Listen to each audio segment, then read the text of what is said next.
4 of Certified Ascension Officer. If you guys are watching the replay, today we're going to talk about the last step, which is scaling, helping you guys see further in the future, what's to come and what's ahead. So we're going to get deep into that and obviously answer any questions that you guys have. But yeah, good to see you guys here. Feel free to turn on your cameras and jump on up if you guys want to. That's always more fun seeing you guys on camera. Glad you guys are here. Sorry for the time issue and delay. I wish I had a VA to blame that on, but it's probably on me. So I take I take the blame for that one. It's always the VA, you know? It's always the VA's fault. I do have a VA, but I won't blame her. But appreciate glad you guys just able to make it. Good to see you all. But yeah, curious what you guys are working on right now too. Obviously, you can share an update as well in case you guys are curious too. Yeah, I know we have a call. I have a call with, let's see, one of you guys. Let's see. I think it was, what's the name of the person jumping on with? I know Joe, or no, it's not Joe. Let's see. Marquise and Lucas. We got Lucas. Yeah, Lucas. I don't know if Lucas is here. We got a call with one of their creators. I'm getting a call with someone that one of you guys brought. So we have a call with someone who's really big, got a big trading offer. So we're gonna see if they're a good fit. I have a dude that I kind of have on the back burner, who we might be taking on or might bring on. I think is a good fit. I'm still doing due diligence with him. So got some cool things in the pipeline there. And obviously been taking lots of calls through Ascension Officer on this site. Obviously weeding out people that just aren't a good fit at all that I wouldn't even introduce you guys to because it'd be a waste of your time. So trying to filter that through for you guys as best as possible. But yeah, curious what you guys are working on and what's new. We'll do a quick little around the horn, whoever wants to unmute and share, and then we'll jump into the training. I'll start, I guess. Your skills are awesome. I spent the weekend kind of playing around and like Heck just yeah. wrapping up some offers. So I think I got like the foundation in. Mhm. But yeah, I just wanted to note that if anyone hasn't played with it, it's like super straightforward, and I think you did a good job on it. Heck yeah. Glad you're using them. Yeah, it's been fun. I know yeah, we've been using it a ton. Like this week we had to do a whole new VSL for our, I think I shared this last week. We had to do a whole new VSL for our book a call VSL because it just wasn't as direct enough for the B2C market. We just had to literally go hard in the paint, talking about the difference between the front end and the back end was our hypothesis. And literally just went into the skills, pulled up the copywriter skill, vetted our existing VSL, and then told it the feedback how I want people to feel. And one-shotted it, handed it over to our operator Viz. We used Manus to make slides for it. We then cloned the creator's voice with 11 Labs to talk through it. And then we had the creator do a 50-second intro. So just the hook saying like, wait, congratulations, you bought this thing, whatever, whatever. He was standing, we got a green screen for him in his like office. Is like a green screen. And the backdrop looks like he's like in a kind of like a gym sort of. And that also helps with like ads because we do like make them like float on the screen, like point to stuff. But we literally got that done and that took only, it was like a day and the VSL was ready to go. And so like before, you had to wait and be like, send it and like you would like delay moving fast because you knew all the work required to do it. And now you can move like so much faster with those things. So yeah, it was literally again, Claude Skill wrote it. Manus made the slides. How did I make the slides? I literally just took a screenshot of a screen recording of slides I liked from another VSL, which is basic like Alan's VSLs and Awesomely VSL, just basic text, right? Basic things. Study this, make slides like it, don't mess up, yell at it, and then just came out the output. And then you just clone the voice. I know there's a lot of voice cloners, but I know 11 Labs is a common one, and you just have it copy it and speak through it. And it actually sounded super good. Like the flow, the cadence, like even the creator, he couldn't believe it. He was like, what? The guy sounds just like me. So yeah, they're really cool. Yeah. That's awesome. What else are you guys working on? Who else? What do you guys got? What's new? What's in the pipeline? What you guys been attacking? I talked to an old client yesterday. Well, a couple of them actually. Like one guy I did like a free project for. I've been like trying to follow up with him for like a year to like be a growth operator for him. And I reached out to him about this. I was like, "Yo, do you have an affiliate program?" Um, and he finally reached out. Like I haven't heard from him since July, so we'll Let's see if go. that goes down. I also reached out to another client. I had a call with him, like a phone call. Hmm. And I told him about this, and he was like, "Yeah, let's do it." And then he told me like a big story about like how his operator that he has now, like they might have a fallout. So, we'll see if that even works out. Like I don't know. Yeah, He yeah. verbally agreed. He seems down for He's that. I interested. just Yeah, don't know. yeah. Got a Yeah. positive response. That's good. Mhm. That's good. But he's like a good creator. Like he checks the box of like he wants to be at the top of his Yep. niche.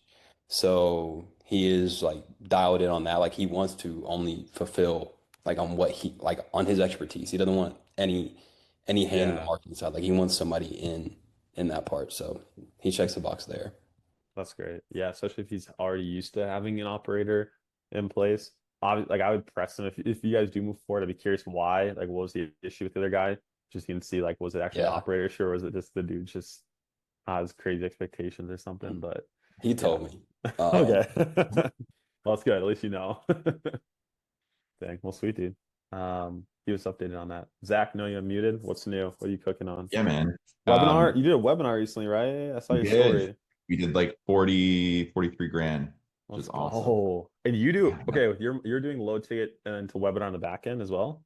Yeah, Or exactly. okay. So we did this one and I'm actually amazed at how well it did because Mm. literally the guy jumps on and like earlier that morning our creator's house got broken into and literally like or his mom's house got robbed and um literally it was like a real estate agent that walked in and basically stole everything because he was selling the No, house. If you no. guys are ever selling your house, be careful. Oh my goodness, that's crazy. I didn't know that. So this anyway, long story, but so he jumps on like 15 minutes before.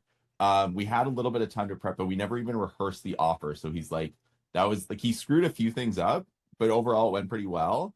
But like his screen was so blurry you couldn't even see what was on the screen, dude. It was so bad. Like it was like it you know how like when you're full screening a Yeah. webinar and like the slides are full screen because he Yes. was using the presenter view in Google Slides and he didn't have a second monitor hooked up because he just scrambled. Like you could literally see the fucking tab of his No. Chrome, all his program. It was just there was a few messy things. So anyway, super happy with how it went. Still did What 50, like, I think we're gonna end up with like 50 on that what one, was but how many people are live? Like what'd you convert we had live? 220. We had 220 live. 220 live. And How many did you yeah, so convert like live? I think we did I think like 8 or 10. I gotta Okay. get the exact number. But the thing that I saw right away is like one, we tested running ads direct to the webinar. And I think for like when you're going to a really cold audience, it's way less forgiving. Mm. Um, the number of people that said like all this training is amazing, but they just weren't gonna buy. And I Yep. looked at our like we don't use high roast, we use this other one called ROAS Pi, so I can see like all the people that came in from that. And Hmm. that one didn't really do too well. So now I know I'm like probably don't run ads direct to the webinar and let like if especially if the low ticket's working. The other thing too is that we did no recording, which worked really well. We're Yeah. turning this training. So we're doing an encore on Saturday too. So we're like basically just polishing everything up, cleaning it up, and then doing an encore on Saturday.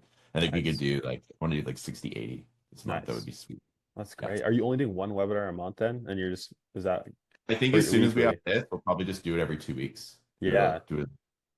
For more Yeah. frequency. That'll probably show rate. I mean, I know Onik has talked about that. I know people like this, the frequency of it is just gonna be Yeah. huge because like then you're not the people won't drop off who will forget over Well, those whole month. honestly, this was like the I worked so hard on his product, dude. Like his product was a Really? fucking yeah, his product You were was building such the a whole it was business. literally You like so this guy like it's in the hypnotherapy market. This guy's like which is great. Like he's an active hypnotherapist. He sees like he's super busy, he sees lots of clients.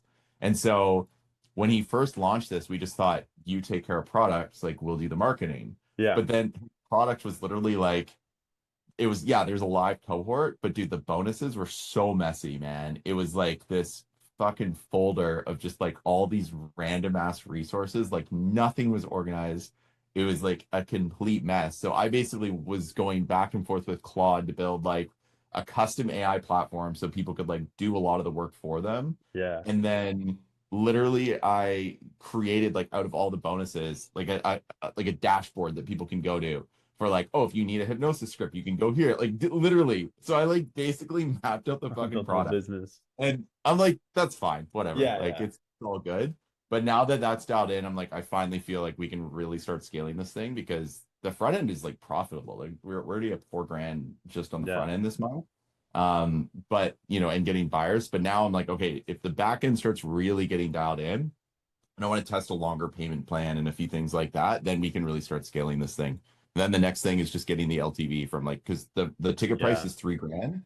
And so Hmm. getting LTV up to like 6.5, 7 I'm thinking we'll probably do like in-person 10K stuff. Yeah, in person would probably So cook with that market. yeah, yeah, exactly. And then just like we want retention. That's kind of the plan. We're gonna give them like the go high level platform, the AI tools, like continued Hmm. support and all that stuff. So we're gonna do like another webinar after the 3 months in the program because they get Yep, lifetime access to the content, but the support is all different. And then get them into like a yearly or like a lifetime thing for like 5K kind of thing, something along those lines. We'll figure that's it out. great. Let's go, Yeah, dude. man. Congrats, congrats, congrats. But, Hey, thank you. what's the name of your guy, your partner else helps in this deal? What's his name again? Jack. Yeah, yeah. Zach? No, Jack. Jack. Yeah. Jack and Zach. Okay, Yeah. awesome. Let's go. Yeah, man. Well, congrats to you guys. That's great. Keep it going. I love that. Thanks, man. Yeah, Cool. I had a call with somebody. Can you hear me okay? Yeah, yeah. What's up? So I had a call with somebody, and basically like when I got on the phone with him, like he kind of looked good. He looked good online. But when I ended up getting on the phone with him, he just wasn't, for one, like he's in the fitness industry. He did have like a kind of like a niche. I come from the fitness industry, so it's hard Yeah. not to be interested, you know what I mean? Yeah, yeah. He had a niche, like a first responder niche. Okay. So that's what I'm saying. He checked some boxes, you know what I That's mean? good. He had That's an good. audience, stuff like that. So anyway, so I get on the phone with him, and like I could just tell that. So he was on board with it. But when I was doing my own due diligence, basically just come to find out like he, and even on the call, he didn't really sound into it. You know, another Mhm. thing that kind of stood out to me is like he's not really in like the greatest shape. Mm. Not trying to be harsh, But he's but not like a like crazy transformation where he's like like he's not I'm just huge. saying he doesn't really look the part, is all I'm saying. Oh, well, that's Um, kind of the most important so in fitness. that's what I mean is like, and I know, so anyway, so yeah, so that was how it kind of panned out. Basically, it was like I did get on the call, but at the end of the day I did let him know like just basically like he just wasn't really a good fit. Nice. But yeah, Good. I'm Good, that's what I'm dude. saying. I'm doing the things, That's but good. Yeah, frick I that. think at the end of the day, it just really comes down to like, even if somebody looks the part, Yeah. for one, do the best due diligence you can, but Yep. two, it's like talk to Yeah. him. Being Be sure, like if you had any of that, like let's say you did try to get him in, but in the back of your head, you're trying to like No, stuff down it's how just you're gonna like be, he doesn't look the yeah, part. you're Like just all that gonna be stuff will stay forcing. in your head. Like Yeah, no, yeah, 100%, 100%. But yeah, no, those are that's what I was up. That's what I'm up to. That was fire. just the other day. Let's So go. yeah, That's great, dude. That's great. Way to say no. It's the hardest thing to do. That's a lesson I had to learn. Even now, it's yeah, like so tempting to no, be like, but oh, but no, 100%, 100%. But like at the end of the day, I just knew that it would be a heavier lift. Like that's what I'm mhm. saying. Not only this, like the stuff that I have going on Yep. in my, like that's what I'm saying. It's got to be on both sides. You got to really believe, and the fact that I could just tell kind of through his conversation, and then like I said, he doesn't really look the part. And I get it that life. I'm just saying, I get it. I get it. But Yeah. at the end of the day, so yeah, Sweet, dude. I'll just leave it at that. Sweet, dude. Thanks for sharing. Great Yeah, no update. problem. Cool. Anyone else before we jump into it? Any updates? Yeah, we Mike and I are launching the first fitness creator. Hey, So let's go, dude. What's like the that's gonna is it that one, that big lady like had a ton on Facebook, Instagram, or is it a different person? she hasn't said yes yet. Okay. She's but still in the pipeline yeah. though. Yep. Yeah, I think that one will come through. Just take a little bit more Yeah. time. One of his other clients we're launching. Hopefully get the load ticket up and running next week. And Nice. then Mike wants to chat about his offer too. And he was comfortable with 25%, which I think is fair, just like straight revenue of back end sale. So Yeah. On all, will he do all like like even down sells? Let's say there's down sells, like pretty much anything that comes on the back end, 25? yeah, I think he will, because the down sales will be Yeah. like fulfillment cost for him is minimal. So Yeah, it's like 30, yeah, 3,750 on the 15K on the rev. So even then, yeah, because then even if your net high ticket CPA is half of that, that's still not that bad compared to most. Like that still aligns with what I think would be nice. That's still 1875 if you had like a 50% net CPA to get a high ticket client. So it's not bad. I like yeah. that. Sweet. Yeah, we're gonna chat about it tomorrow. So Alrighty. Anyone else? Any other updates? Ben, come muted. You want to say something?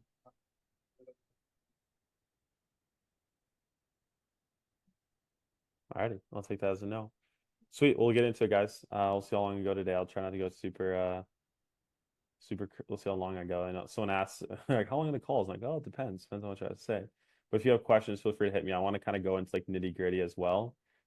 This again, like a lot of what we're talking about now is future stuff. Like this is one of those calls you're gonna want to revisit. But in my opinion, it helps to know like the road ahead, like just general, like the road ahead, and know that you have the answers when you're gonna come up to it. Because obviously there's things in the back of your mind. It's like, oh no, creative production. Like, how do I do that? What does a team look like? Org chart, this, that. Like, there's those things where if you can kind of go down this rabbit hole where you're super worried about it, and then it affects you just completing step 1 and step 2 because you're worried about step 4. So today, my goal for this is just kind of show the road that lays ahead, like the 6 core systems inside of our uh, publishing company right now that we have that allow us to scale so that you are aware of like, okay, this will be in the journey ahead of what we need to build.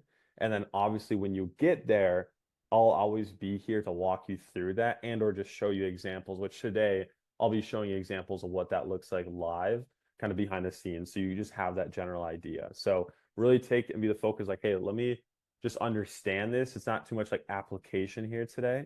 And then obviously questions that come up where you lack that clarity, ask me so we can just get that out of your head so that you can move through this a lot faster in the implementation of it. All right. So at the stage of scale, like when you get to the point where you have the offer up, it's running, its units are coming in consistently, you have a baseline of your CPA, it's no longer inconsistent. Your high ticket, you've proven that you can take someone from low ticket to high ticket. You're hitting a consistent month every single month in terms of high ticket back end deals.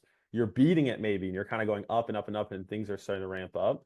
That's what this kind of kicks in, like the scaling stage. Now, like scaling is more so just like doing more of the same thing and just more volume. And so all the things you already have right now, in my opinion, like scaling is just doing more of that. And so to scale, I'm like, okay, what does it take to scale? What does it mean to scale?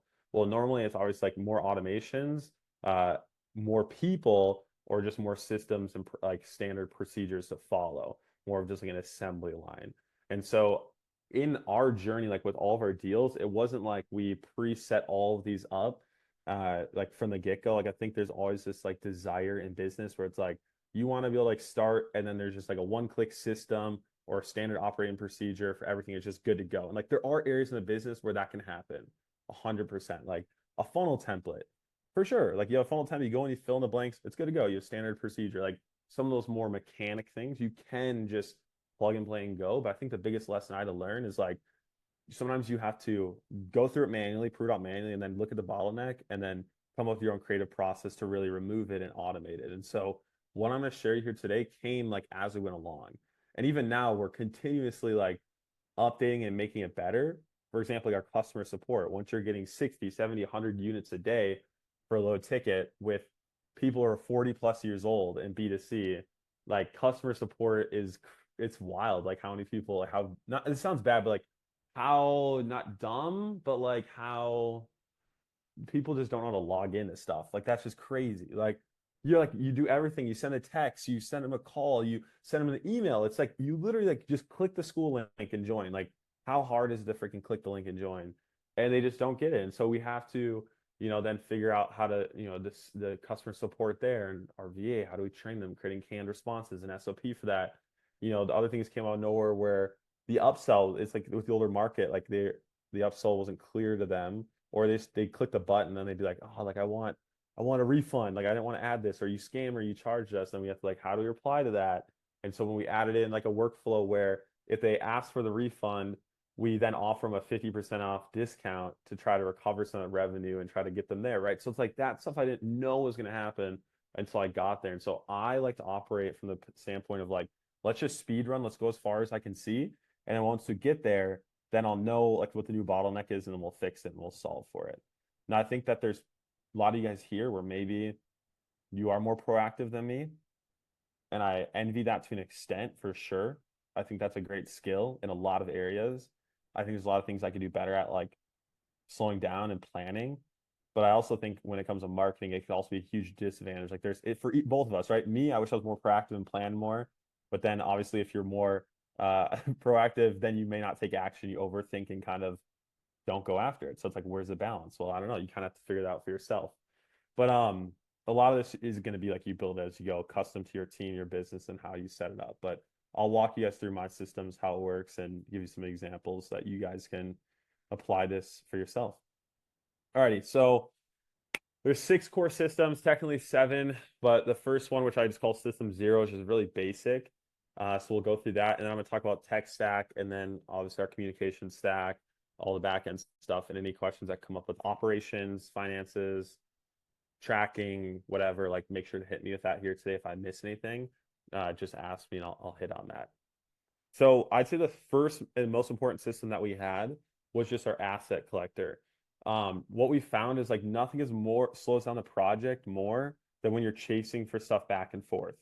Like when we're going back and forth for stuff, videos, testimonials, information from the client, like that would delay our project so much. And so Rezwan, my funnel builder, and this other funnel builder they pretty much, like I told them, like, hey, I want you to make like a sheet where like if we fill out the sheet entirely, you have everything you need to like build out the full funnel, get it going, and like don't have to chase around for stuff. That was pretty much what I prompted them with.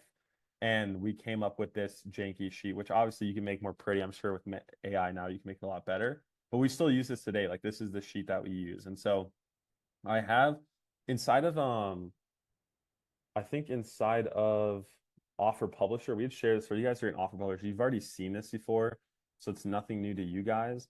But inside of here, I think we have the template under Offer Publisher 3.0.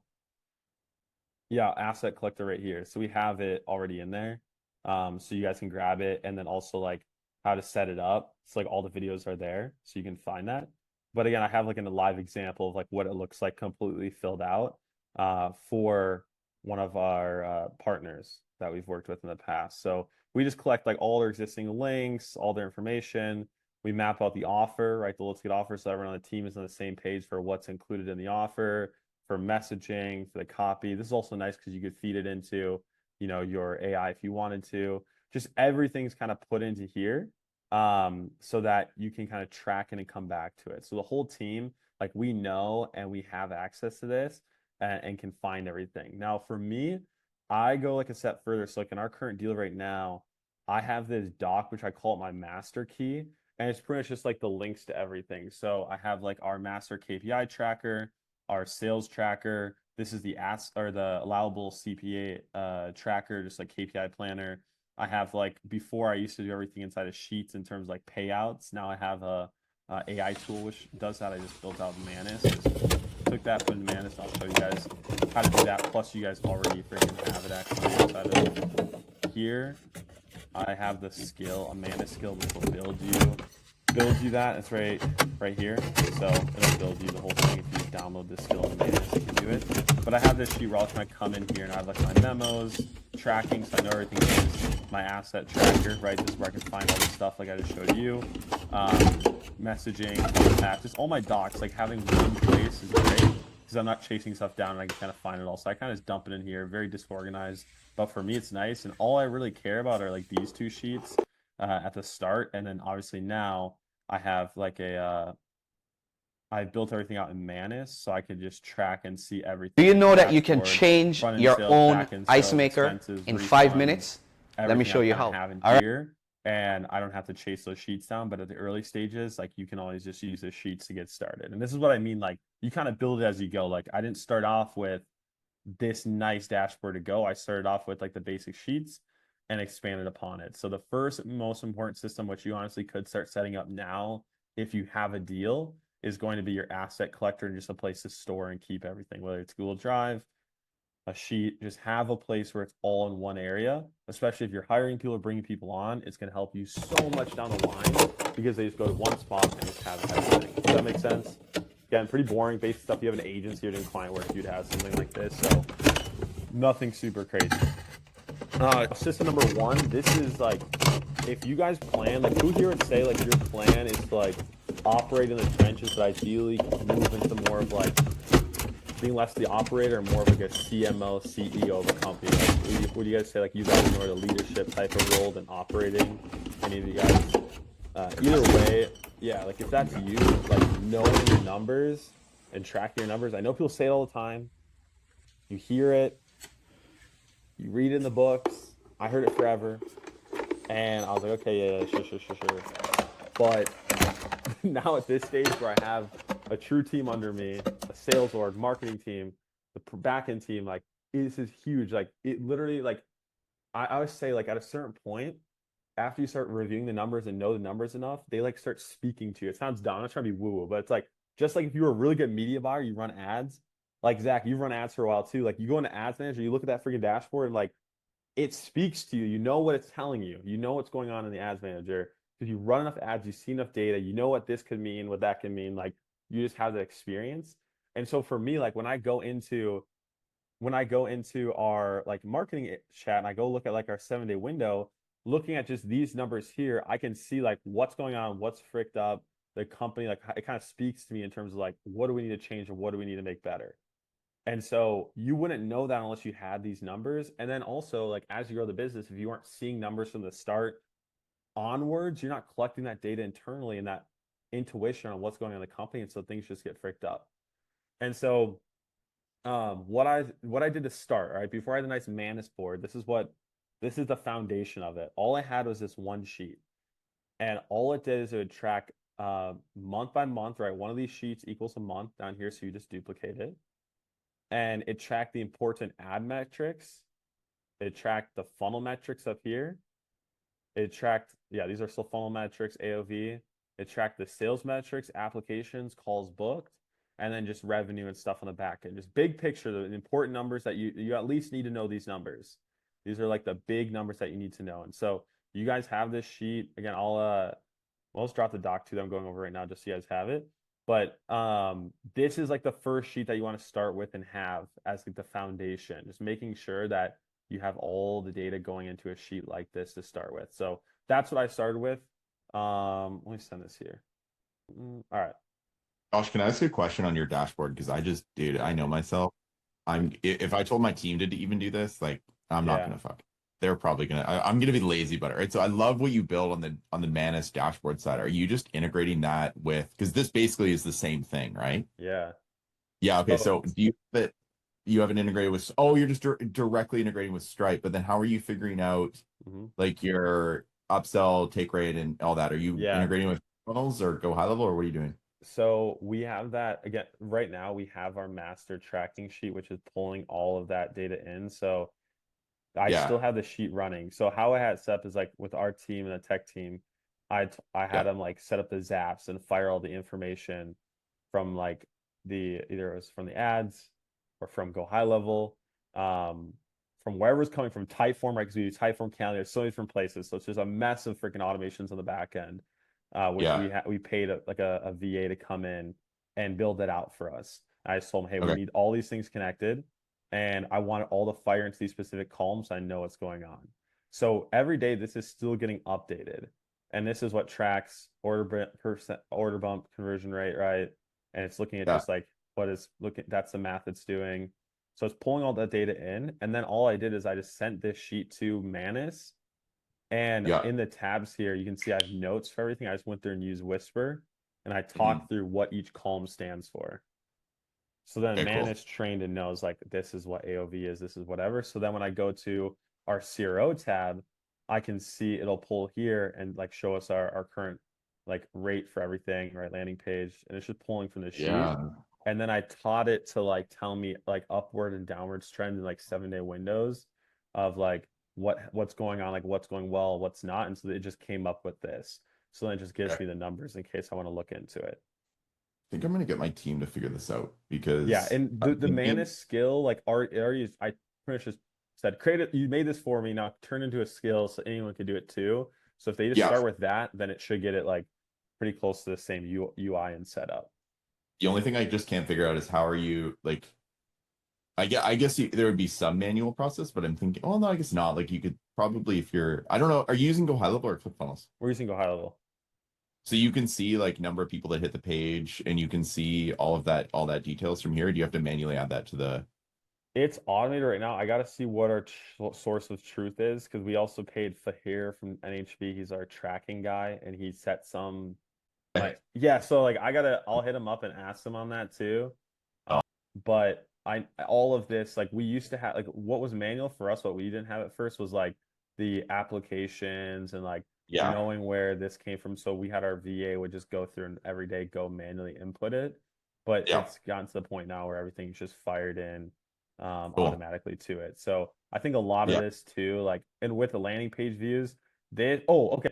Here's what I noticed. When we paid for tracking and like the custom tracking of Facebook, the accuracy got way better in terms of tracking like through Meta on here. So these numbers are all just getting pulled, like landing page views just getting pulled from Meta. I see. Okay, got it. So you're pulling that information from. Okay, got it. Yep. I'm assuming you just set up conversion side Yeah, tracking. it's literally just Cappy more, and then I don't know. We paid him. My team said we should pay him, and he's really good. And I was like, how much does it actually be good? I don't freaking know how much he did or didn't do. I mean, it's been accurate for now, but I'm like, could someone have done that probably with AI by now for sure? But I don't know, man. I mean, even with Cappy though, it's fucked up, dude. Like, I use so Bishal is actually working really good to create a good Hyros competitor, and so I've been using his, and it's really good. Like, is it better than Hyros? Or I found the stats were just as accurate. I mean, but like it's way like on like perfect example, right? Like for this webinar registration, and he does something a little sneaky, which is a little black hat, but it's great. So for the webinar registration, like my dashboard said I had like 220 registrations because I think what happened is my team said Cappy whenever a form gets filled, which we had a survey form on the thank you page too, right? So what that meant is that like people would get double fired. But then his platform, what's really cool is it will track unique leads even if somebody doesn't opt in. Meaning, like, if somebody just enters their name and email in a form, it freaking tracks them as unique lead. You have so I don't think that is legal or data processing at all, but like you have their data, even if they don't click opt in, like you could literally pull all those leads if you wanted to. But that's the way he tracks it, is like unique leads. So whenever somebody like puts a name and email in a form, even if they don't click the button, it tracks it as unique lead. And so his was like radically different, the numbers. So I think the Chrome extension is sweet. It works exactly like Hyros. I canceled my Hyros account and just moved on his because it was cheaper. Yeah, after we paid the dude for like a custom, like pretty much like it was a replacement for Hyros, we canceled our Hyros. But to start, we did like manual input. We'd use Hyros and we just go in here and kind of fill it out like that. And then we just got fancy as after it started getting crazy. But before we'd literally go through and type in all these numbers. Okay, I'll figure that out. I think you have to get I think there's a way you can get access to the Go High Level API, yes, and you can.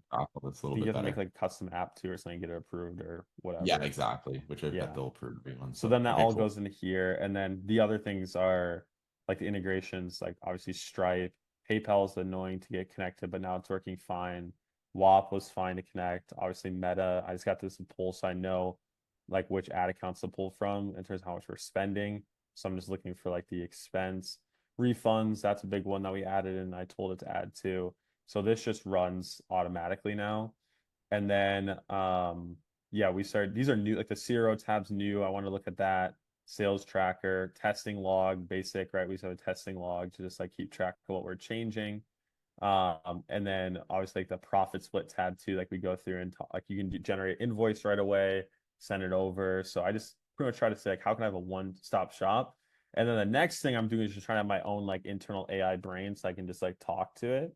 So I have a knowledge hub where right now, like it should be, let's see, Gmail. It'll sync from all our customer support, so I can see why are we getting refunds, what are the customers saying, so I can talk to like our emails, our Slack with our internal team. It'll keep track of all of our Slack messages, the call transcripts. I don't know, I'm still trying to set this up right, but I can just drag and drop call transcripts in here. But for our sales teams, then I can just keep track of everything. So I'm really just trying to build an internal dashboard, but to start, this is all I use. So for you guys, again, just at the start, I would just use something basic like this. So you can track all the numbers, see it all, know it all, and then be able to go through it. Now, when it comes to like, Josh, what are you looking at? Like what numbers am I studying when it comes to the low ticket funnel? I really hang out within this tab, this tab, this tab, this tab, and this tab, like really just these big ones like ROAS, AOV, profit and loss, CAC, net CPA, cost per book call, net cost per book call. Because if these are going up or down, it usually means something before it or after it in the funnel got affected. So like here, we had our worst loss yesterday. We had our worst loss day yesterday, and we only had a ROAS of 0.55. And I'm like, all right, we lost, like we spent the most, we lost more, something's broken or something changed. And then I could go to my team and I was like, hey guys, obviously it's just one day. Last few days it has started to go up. Like, what changes we made that I weren't aware of, or like what's going on from the marketing side? And all we really realized is that the big caps are just taking slower to spend with the new ones that we had added in. And so we just need to give that more time and add more creative. So our hypothesis was big caps are taking time to spend. We just put more creatives in and give it more time. And so I'm not going to freak out and be like, oh my gosh, burn it to the ground. It's not working. And I can also be like, okay, yeah, like we only had 3% conversion rate, and then I'll go into the other numbers. But the main thing I'm looking at is just what's our AOV, CAC, net CPA, cost per book call, and net cost per book call. Does that make sense? So those are the main areas where I'm hanging out, and we can go deeper in like numbers and look. Once you have numbers for your funnels, I can actually walk you through like what does that look like, or what am I trying to see there. But for now, again, we can maybe talk about it a little bit later in the call. I just want to go through the systems right now. So yeah, Can I ask a question on that, Josh? Yeah, So what is like going back to that tracker, right? And I love the like you're operating here, right? So what is your perspective on the importance of a specialist versus general VA when it comes to hiring? Because it sounds like you're working with some somewhat specialist people that actually will go and split test the offer and whatnot, right? Like yes. My team, I got like two VAs, and one of them does like, as an example for this webinar, I said, dude, go to Claude, go make some ads. Did a great job, publish them. They like perform well, right? Yeah. But I think my question is like when you are looking at bringing people on so that, and if you just were, let's just frame it as like you're starting from scratch, right? So like what would be the logical progression for you of like, I hit this revenue level, this is where I want to be. This is the type of person I want to bring on. This is kind of like just so you can kind of like show someone the phase of like 0 to 10 is this, 10 to 30 you're looking at this team, 30 to 60 plus you're doing this team. Yeah, I like that question. I don't know if it'd be decided on revenue as much. Like, I don't know if it's a revenue question though, because I think it's more so a capacity question for you yourself as a solo operator. So it's capacity, and the same with like when it's hiring sales. So if I were to process it down initially, like so right now it's like all of our deals and how it's set up, like it always start up with like a solo operator, like me or you guys here, right? So even the deal I have now, that deal was taking someone from Offer Publisher who is one of you guys, handing this deal to him, putting him in, and I'm overseeing it, CMOing and leading it, but he's the operator playing solo operator in the trenches, right? So that's the specialist that kind of runs the ship. The CMO, the operator, is always that head of it. The other VAs and everything, they're not really specialists that are doing too much when it comes to revenue generation. They're legit just assistants, customer support, uploading ads, and tech, right? Those are VAs. Those are all things that aren't really specialist wise. The rest, in terms of split testing, making decisions on hypothesis and marketing, those are like my operator is just like me and you and all of us here. We have marketing experience. We can come up with those conclusions, right? So I think for like if I'm a solo man, like starting over from there, like the first thing is like I'd say the first thing is in capacity, but for me, how I did it was like I want to eliminate anything to do with tech. So I'm like, I don't want to mess with tech. Like phase one is like I want to just be able to like hand off the things, and I want someone to just do all the tech stuff. So that's where we'd say, hey, let's get a tech VA in who gets paid. Like, why would he doesn't need to be full-time or part-time. So like our tech VA, we just have them on for like, I think it's like 5 hours a week or 10 hours a week. So he's got other projects. And so he's only on for like 5 to 10 hours a week, ready to go. And his recurring task usually maybe it's like uploading emails or whatever, but it's usually nothing that's super, super crazy. So we'll get the tech VA in. The next thing that I wanted to outsource for me personally that I think was good to get rid of was I'd say design. Now with AI though, it's a little tricky because I don't really think you need to do much there. I'd say video editing was like the next big one too. That like if I look back, video editor, per video. Or just hire like designer, video editor. Yeah, if you can fine tune one. I think like a really good editor is like such like a gem these days because like that's just really big. So video is a big one that I'd move in. When it comes to like the VA we have that like uploads ads like the campaigns, I don't that's just like a cherry on top. I don't think that really matters too much. I think you can get away without needing that. You could do it yourself. Yeah, then the next thing for sure is like if you could have like a designer help with like design because then they can do like creatives, funnels, and whatever else you need design wise. Designer, I've always done per project. I just like sometimes I had a bunch of funnels to do, sometimes I didn't. So it really depends on are they doing a bunch of creatives for you? Are they doing, just your funnel? But I think this could also be a VA as well. Like I feel like you could get a VA that can get some basic designing done with AI as long as you give them good reference. And so I'd probably have them like part-time at about 20 hours a week.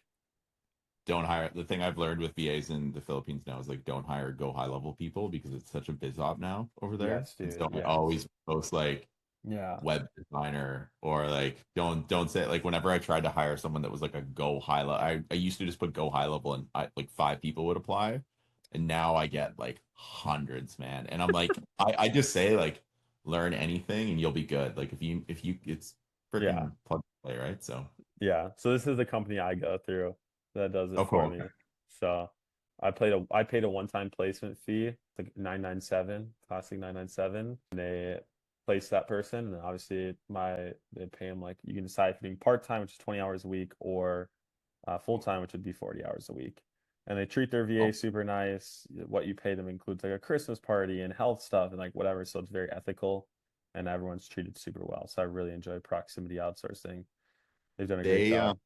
are you paying that company directly or are you Yeah, they like handle all of that. Like they just have them on retainer, and I don't know, they're distributing that to the VA and covering whatever else for them.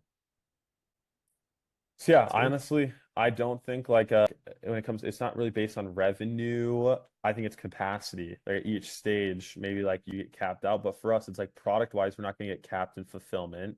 Sales, we're not going to get capped in fulfillment because either our creator's selling or another team is. So for us, if we look at where would we get capped in fulfillment, it's going to be one of these roles: tech, video editing, or like design. Right. The rest, we're not going to get capped in terms of copy, the strategic work coming as split tests. Like that's what we are doing as Ascension officers. We're not going to get capped in that. These are the main areas where your capacity will start to be like you're going to feel drained if you're handling all of these for too long. So the second I'd say like obviously it comes down to like when do I outsource this? Well, when can you afford to outsource it? Like based on that. Like if you can afford to pay a VA or to help with these roles and it's not going to kill your margin, you're not going to be homeless, you're going to have money and you're as you're bootstrapping, you're good, then I think it's 100% game to do that. And yeah, I think when I was first paying, like when I brought in my first VA part-time, which like 1250 a month for 20 hours a week, I think I was just around like only doing like 6,000 from a deal. And dude, So it was only like where are they located? they're in the Philippines. You're paying 1250. That's a lot. Yeah, they're paid good. Like that's the thing. Like the people I go through, you can definitely get cheaper, but like they're like I think per hour that's like 8 something an hour, like and like includes like health benefit, Christmas party, the days off. Like there's like they treat them Oh, like whole thing. night. Like yeah, they're like. But trust me, I've done the whole 3 hour $3 an hour VA for sure. No, you don't want those. I'm I've like done working. that. Like, My oh guy's no. like getting up to that, and if ever he needs anything, he's good because he's been on my team for 2 years. But I'd say like for a good one, you're looking like over for full time, like over $1,000. Yeah, I'll post my job description here if anyone wants to just go to online jobs too. Yeah. Because this is a good one. I've gotten like really good people, and then I just use my VAs now to like find more if I need them. But Yeah.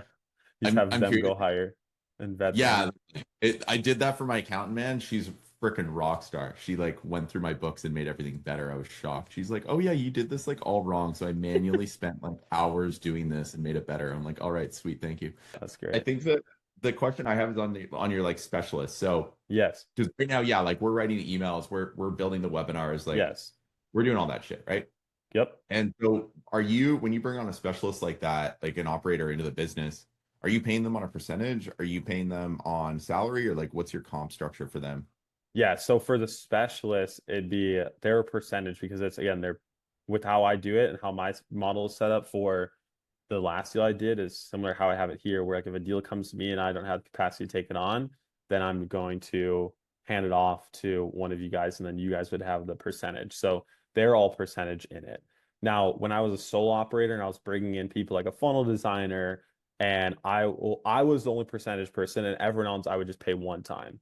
Because for me, I'm trying to keep, I don't want to dish out too much of my percentage. Yeah, Like of if course. you're the core operator, like I'm trying to keep, I like having the fixed costs if I can find those people, because as it goes up, like then someone could be getting overpaid in a role. Like my designer, like say I gave a funnel designer who builds a funnel once, maybe he's doing a tweak every once in a while. We're not launching new funnels, like even a 5%, and he's not actively helping with new revenue. Like the companies keep growing 100,000, 200, 400,000 a month, and he's getting paid to like he's getting all crazy cuts. So I think for you guys, like if you want to hire a specialist, try to find the people that would be like retainer, and then obviously spiffs based on performance if you want to keep yours like at a fixed cost. Like I wouldn't, especially since there's two of you, right? There's like two of you in the deal percentage wise. Yep. Like your margin, yeah, I wouldn't. I think for me it's like, yeah, because I have my like coaching revenue too. Yep. And so the reason I literally brought that partner on was because he's really fucking good at what he does. Yeah. And like, he's cranked $100 billion for Mind Valley back in the day. Yep. And the other thing too is that I just didn't have the capacity because of my coaching business, right? Now that this is starting to pick up, I'm like, oh, I see this direction. But in the future, the vision is I'd love to just be top down. I'm totally okay with giving away a cut. Because if this thing scales, right? Yeah, if you have like with me, like that's kind of how I do it too. Where it's like if I'm handing off to like a sole operator who's like going to be running it, owning it as their own, then I want to obviously incentivize. I want them to show up and treat it like it's their own. So I'll give them a more aggressive percentage over me, because I'm like, I'm just overseeing it, controlling it. It's under my accounts, like looking at the numbers, doing the calls, but I'm not building the funnels and this, over doing the copy to create a production. So I definitely believe that they would have the higher cut in the deal over you. Makes sense. Or you just hire them and pay like $5,000 a month or something. Yeah, for sure. You pay, and like I think I love like performance with specialists is huge. Otherwise, like they again, just like all of us here, we're all specialists. Like we're all operators. Our ego and what we believe we're worth will keep going up. So it's like you either have to find somebody who like either you got to give them like a percentage, like some sort of spiff to want to be there or keep accelerating or growing, or hire for a role that is going to be okay with just having like that base pay. But like even if I did a base pay, I would still have some sort of incentive, like at each revenue marker they get past, like that either goes up or they do have a a rev share piece of it, but it's not going to be crazy, but just enough where it excites them. Cool, man. Okay. Yeah, I think that I saw Patrick Star just said the exact same thing, and I do agree with that because like we are performance. Yes. Yeah. We're performers. Yeah, they want to perform. We get paid on performance. So yeah, exactly. If you have a specialist, that's great. If it's someone who's not a performance role in the company, then they get a base pay or hourly pay. And the only people I really want to be getting my cut to percentage wise again isn't if I had like a partner like you do, like how Jack is, and or my sales team. Those are the only people I believe that should be getting a percentage is the creator, me, and my sales team. Cool. Well, I know like me and Jack are 50-50 on the publishing deals, and I'm totally game.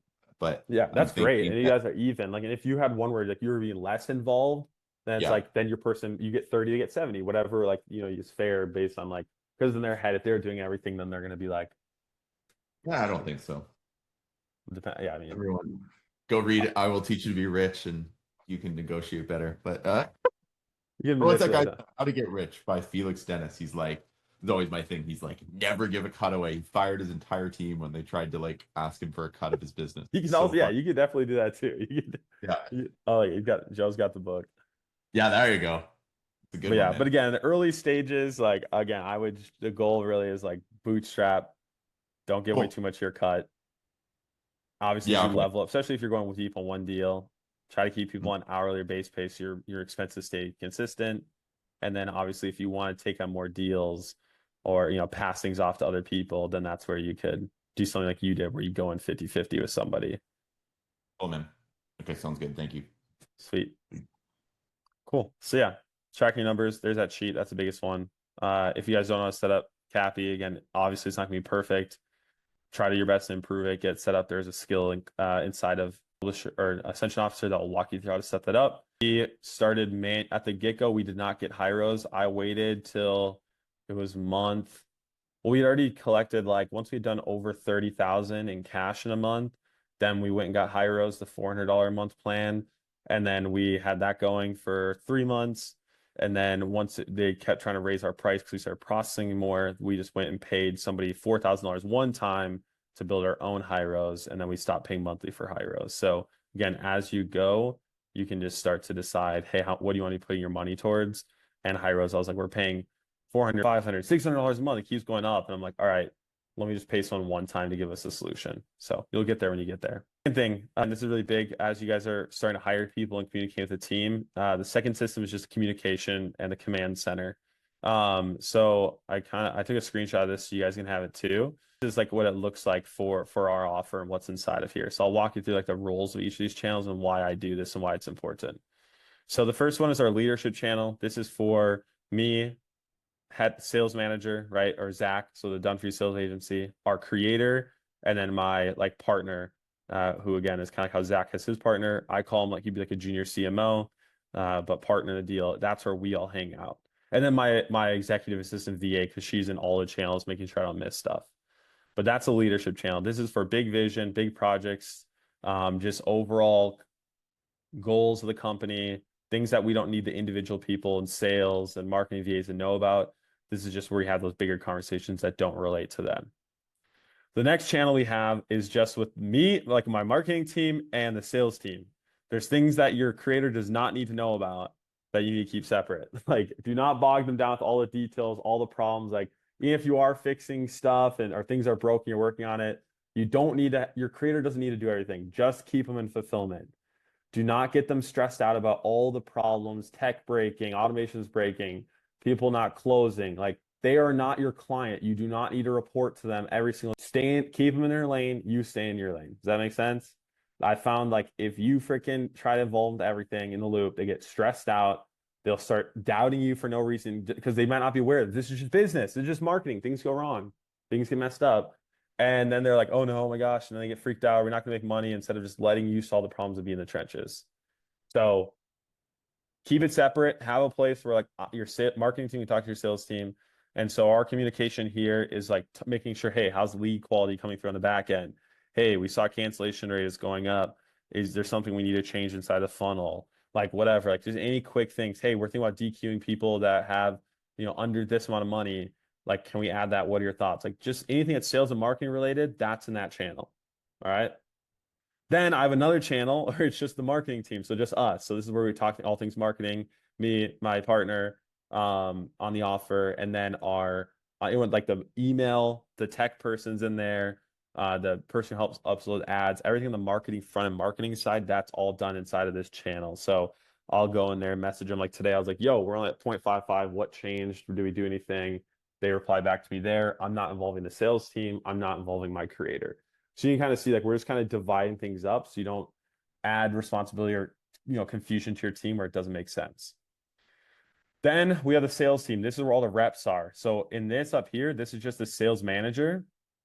The sales team is like the actual team, so the reps. So this is where I'll go in and send updates. Like I'll go into them today. I was like, yo guys, someone thought like there's a group coaching offer. That's not true. Just like this is this. Here's the conversation. Here's what you need to know. So I'll go in there and just like keep them updated with that. If we're sending out like spiffs, like for our closer, like they got 2 piffs yesterday in one day, so we send them $150 spiff. I'll send that there and like motivate the channel. See like, yo, we're crushing. Send it there. So that's like that channel. That's what that's for. And anything else for the reps related. Then these are all the automated like notifications. So we have front end purchases. So any of the purchases come on the front end, type form applications, appointment booked, deal closed. This sales notification is just built by the sales team. So this is the same thing. But this is their sales notification is automated when someone fills out an end of day form versus ours is when a payment comes through WAP. So this is kind of like the trusted source. Like if someone accidentally fills out a form, which does happen, and it's the most annoying thing. They say, or they move someone over in the pipeline and say it's a close. It sends it to the team. We're all excited, like, yo, we just closed somebody. And they're like, oh, it's an accident. So we've learned just to trust this channel. Have the signed terms of service. So we have like a contract people sign. So that's where we track when people get sent it and when they get signed. And then we have the end of day report from our team in terms of like the sales team, the end of day report. And so these things are all automated here. And I know it's like, okay, why are we sending it to Slack? Like you could go to just Stripe to look at this. You could just go to Go High Level to look at it, or I could just go to Typeform, this or that. Well, for me and for you guys as the operator overseeing it, like to go and look at and get a pulse, you have to go look at Stripe, then PayPal, then Typeform, then Calendly, then deal, like so many different places versus me. I always have a pulse on the deal, on the offer, the momentum for the day, because in my like chat, like I can see like whenever sales are coming in or not. And then I get like used to them, like, okay, normally we are already at like 15, 20 sales at this point. Things are slow. What's going on? So it just helps you keep a pulse in case things break or aren't working. And we've caught a lot of like misses that we've had or mistakes in the tech or the funnel, just having a pulse in the whole offer. So as you scale it up, as you start building your team, you're going to want to have these different channels in place there. Client success is huge because we want to motivate the sales team on like what they're selling. For us as a marketing team, this is how we get testimonials. So our creator will post all of his client interviews, any wins inside of client success. I love that channel. That's super fun to see. I also have a channel for closer applications. We don't use that too much, but that's when new applications are coming in. And then these are all like the payment overdue. That's when the sales team is built out. And then we have team meetings. This is where we send like the end of, after the meeting, our AI will send in the recap for that. So those are the channels we use. That's the purpose of it. And I found that's all you really need. And what's been great for me in terms of keeping a pulse and the communication very simple. And the team's been very organized with that. We're not bleeding over into other channels, and everyone on the team's really enjoyed that. So that's the structure we have right now. Okay, so yeah, that's the structure of communication. I'm trying to think what else we do there. Yeah, I think a really good thing, like I really liked is when I hired in our executive assistant / project manager. That was really nice to have her in just all the channels, all the calls, pushing projects forward. Like she's caught a lot of things that slip by, but again, that's a cherry on top for later on. Now, the third system, this is honestly the most important one, to be honest, for us as marketers, is creative production. This is like the moat, like these days, low key, like it is creative production. Keeping up with that and the amount of creatives that need to go, especially with low ticket. I've just found that we need like more creatives going out, hold inside of our CPA and our allowable CPA. And so creative production is where I've had my partner and the marketing team really focused on, is having a good assembly process for that. So what does that look like? Well, I do have an Airtable. Like I duplicated our Airtable for what this looks like in the creative production process, but it's essentially an assembly line. All right. Very, very simple. So we have a couple different views here when you go into the table that you'll see that they set up, where we have the CEO view, which is like me and my team, what we look at, the founder view. This is for like the creator, and then the editor console. This is where the editors are editing the stuff that we're giving to them. So what will happen when we're doing and building out this process, what will normally flow is marketing team writes, and this is for video, like a lot of this is video, the statics, we just make the statics. We don't send them to the creator, but a lot of like, right now, I'd say like 70% of our ads are video and 30% are static. So a lot of it's video. So every single week, our marketing team writes the video scripts. We then add them to Airtable. Then what we have is our creator has a filming day once a week. So it's blocked out. This is huge, guys, for you, especially the early stages. Set a day in the schedule. Get them to commit to a day in the schedule where they will be filming something, VSLs, ads, whatever it is. Call confirmation videos. There's a lot of recording needed to put out an infill offer. And so what you want to do is have a day set aside where it's like, hey, for us, I think it's on Tuesday right now. It's like, hey, dude, Tuesday we have blocked out 2 hours, 3 hours. You are not doing anything in this time. Some days we might have 15 scripts for you. Some days we might have 3. I don't care. Just this is your filming time and stick to it. And so he has a filming day where he gets these scripts, he gets over them, we add them to Airtable. Creator film videos on set filming day. Creator then adds them to Airtable, right? The finished projects, like the raw files. So if you go in here, so you'll upload the raw asset, right, to Google Drive. This then gets passed to our video editor. Editor gets raw files.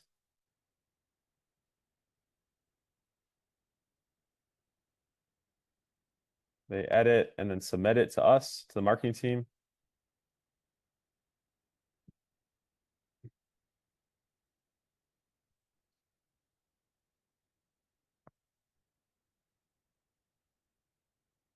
And then we'll make revisions, right? We make revisions or download them as finished. All right.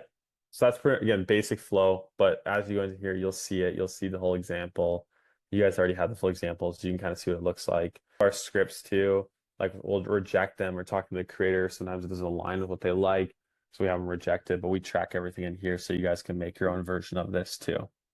But creative production is the big one. That's why I was saying, like, in terms of like who we want to hire, like having that like video editor again, or like a designer to help with statics is huge. And then my like in terms of like the CMO, who my partner is, a junior CMO when it comes to statics, that all is just done within Canva or just AI if it can make it, but just simple text images with text overlay, whether it's mockups.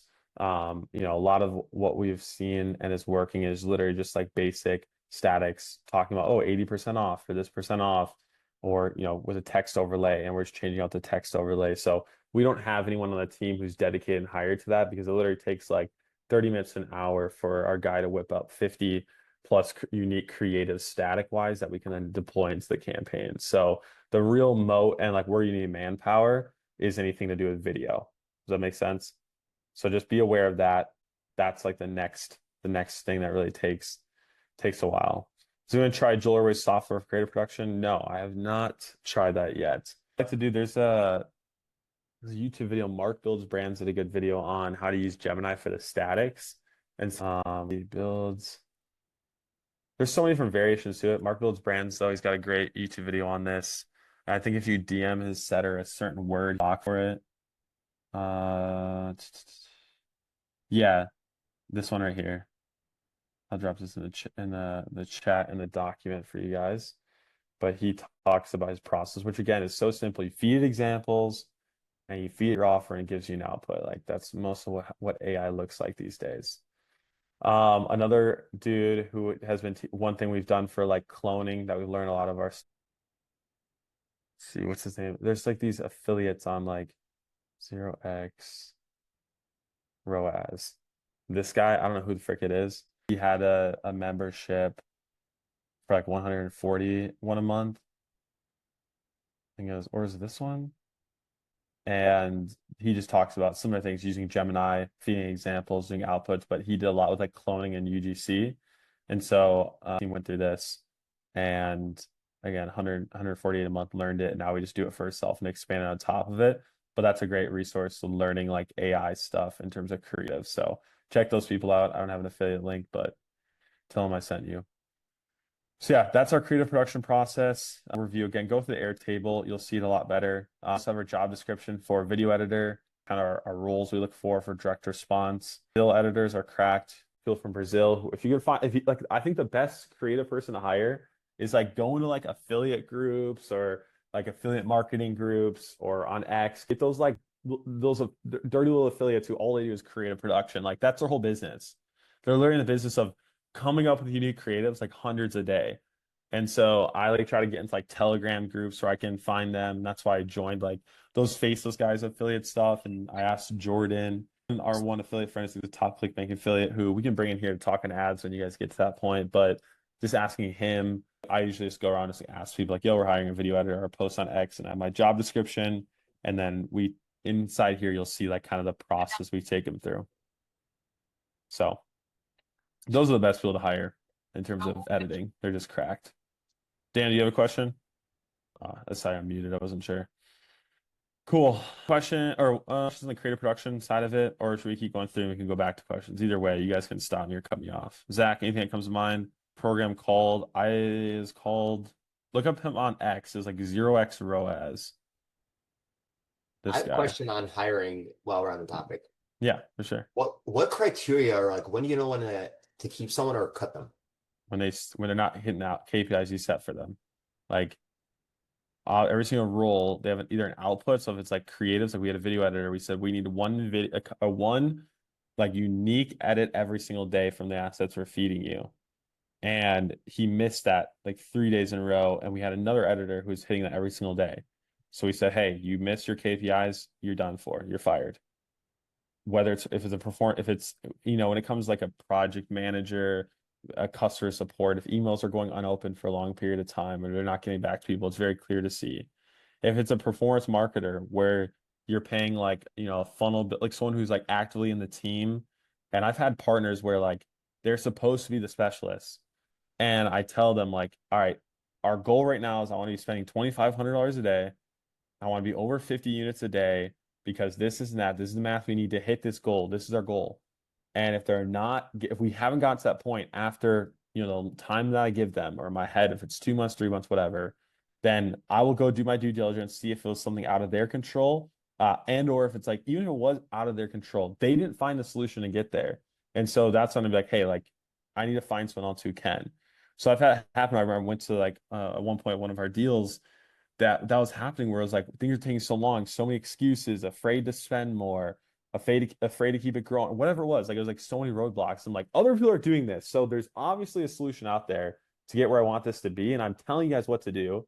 Wasn't happening. So I went to them. I was like, hey, I'm sorry, like I'm bringing someone else in, like we're gonna have to break up here.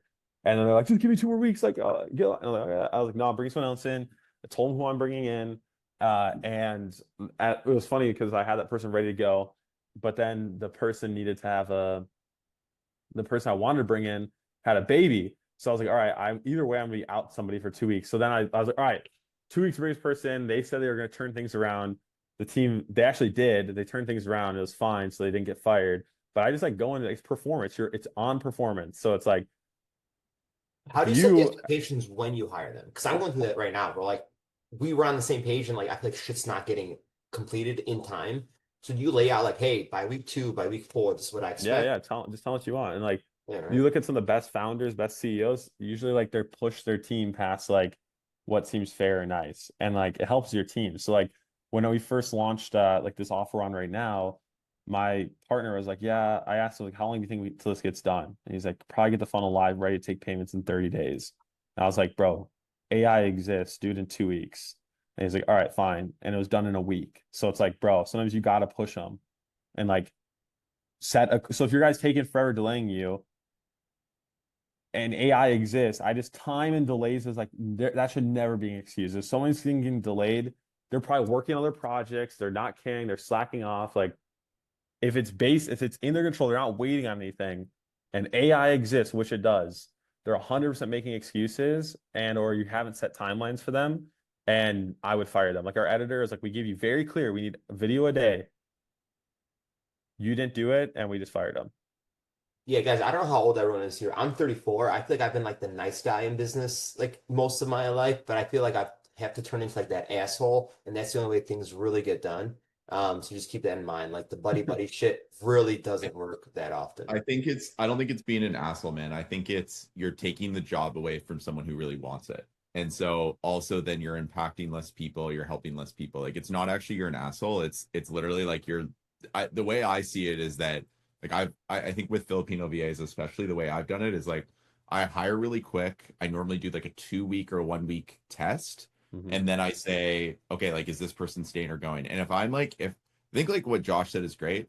My rule too, like for KPIs, that's like a big thing. But if it's something more like a general, like someone that's going to kind of come into your business and be side by side, like if you just have a bad feeling about them too, like if you're like, oh, I have to go check this person's work and you don't feel like you can rely on them, then just cut them. Like I'm super quick to cut someone because there's so many people out there that actually need the freaking job that will do 10 times better, that are actually willing to show up and do the work. So I think you're actually like when you play the nice guy thing, you're actually hurting the person that deserves the role. And you're also then hurting your clients and you're hurting your partner and you're Yeah. hurting all the future prosperity that you could bring by having a bad team member. So don't think of it like an asshole. Like I just say, hey, like Yeah, it's this just didn't KPIs too. It's like let's give feedback and say like, hey, this I'm letting you go. This is why, and just say wish you all the best. Like that's it. Like they can go find another role. They'll figure their stuff out, right? Like I had this guy that was like, and you just can't feel like I had this funnel designer that literally just like went on AI and put some like slop in for his test project. I'm like, dude, you just literally like used AI really damn quickly. The copy's not even right. Like all this stuff is wrong. And he's like, please, I really need this job. I'm like, no, man. Like other people also really need this job. Like Yeah. this is Well not said. it's not my responsibility. So I just think it's like you're taking it the frame of it is like if they're doing a bad job, they're hurting every single person and every single partner and every single potential client in the company. And it's like it's actually causing more pain versus you like being nice to them. Because I was the same too. And I just realized I'm like, nah, man, you gotta cut these people quick if they're not doing a good job. Yep. Yeah, I love that. And think of all the times we've gotten fired or let go from things. Like people have done it to us and they're making their calls. It's business, it's game. Like that's just how it is. And I also like for me, like there is like a culture. Like I think I would like as a leader, you also take ownership where it's like your job is not to micromanage people or even manage them. Your role is to lead the team to outcomes. So what does that mean? Well, you need to come up with and clearly define the outcome you want from them. If you do your job and you clearly define the outcome you want from them, and for us, sometimes that's like, I want a 5% conversion rate on the front end page, 40% plus on the bumps. I want an ascension rate around 3%. That means our allowable CPA needs to be six. Like I'm very clear, $60 CPA. This is this. I'm leading outcomes. This is what we need to get to X amount a month. If I do my job, and then it's like that's all I can do. I did my part. They haven't done their part, and it's over. If my team or if people on my team are like delaying and they're like, oh yeah, it's gonna take some time or like a shortcut or whatever, and I just start noticing like there's this lazy attitude to them, and I can outpace them or I know I could do it faster. Then I'm like, that's not the attitude I want. Like you need to get it done. Like for me, it's funny. Like we're apartment shopping right now, and like I can tell my business tendencies are coming out just my normal life. But I hate having to wait to get something or get something done. Like that is so annoying. Like we have to like go, you have to wait. You have to look at apartments like a few months in advance, and I can't get the apartment for 2 months, and you have to do all like that's so annoying. So I'm like, I hate it because I'm like, let's just get it done. Let's just get going. I'm like going through apartments, like, all right, babe. So you walk through these five. Which one's your winner right now? Okay, we got these two. All right, how much does it cost? Okay, like when is it available? And I'm just like going through it really quick. He's like, I need time to like look through. And I'm like, no, let's just go. Let's get this through. So obviously in my team, I want that energy because I'm like, dude, AI literally exists. There's no excuse for going slow. And it doesn't mean rush things and give terrible outputs, but I don't want to hear, oh, like it takes time to edit a video. Like our editor comes all these excuses. So also for you, if you just have those non-negotiables as a company, you get to decide. So don't let someone break your culture. I've decided offer publishing press, that's our culture. If you don't fit in it, there's plenty of other people you can work with. And again, once you get there, you'll figure this out and just like find your own pace with it. But again, creative production, biggest one here. Like as us as a team, we are marketing, we're a media company. You guys are in the business of media. Creative production is where like I would invest the most money, find the best A players, and quality control the most in terms of good output, fast output, and good quality there.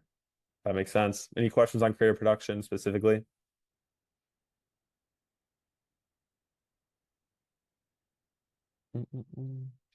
Early on, when we first launched our deal, 100% of our ads were statics, and then we used Reels from this organic.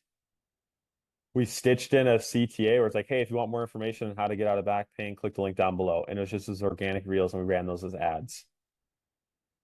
So when you're first starting out, you want a quick thing, just use statics, easy to make. There's a great ad copy I learned that you can turn like any piece of organic content into an ad where it's just like step 1, watch this video to see this, and then step 2, click this link to get this product for 14 or whatever the price is. Yep. And like just step 1, that's like some super old swipe file I looked at, but I think it's still really good because it's like you could literally throw any piece of organic content with that copy and it will perform well because it's like you're getting them to watch it. Step one, watch the video to see this, which is if it's already a high performing piece of organic, it works well. And then step two, just click the link. Yep. Yep. Take it.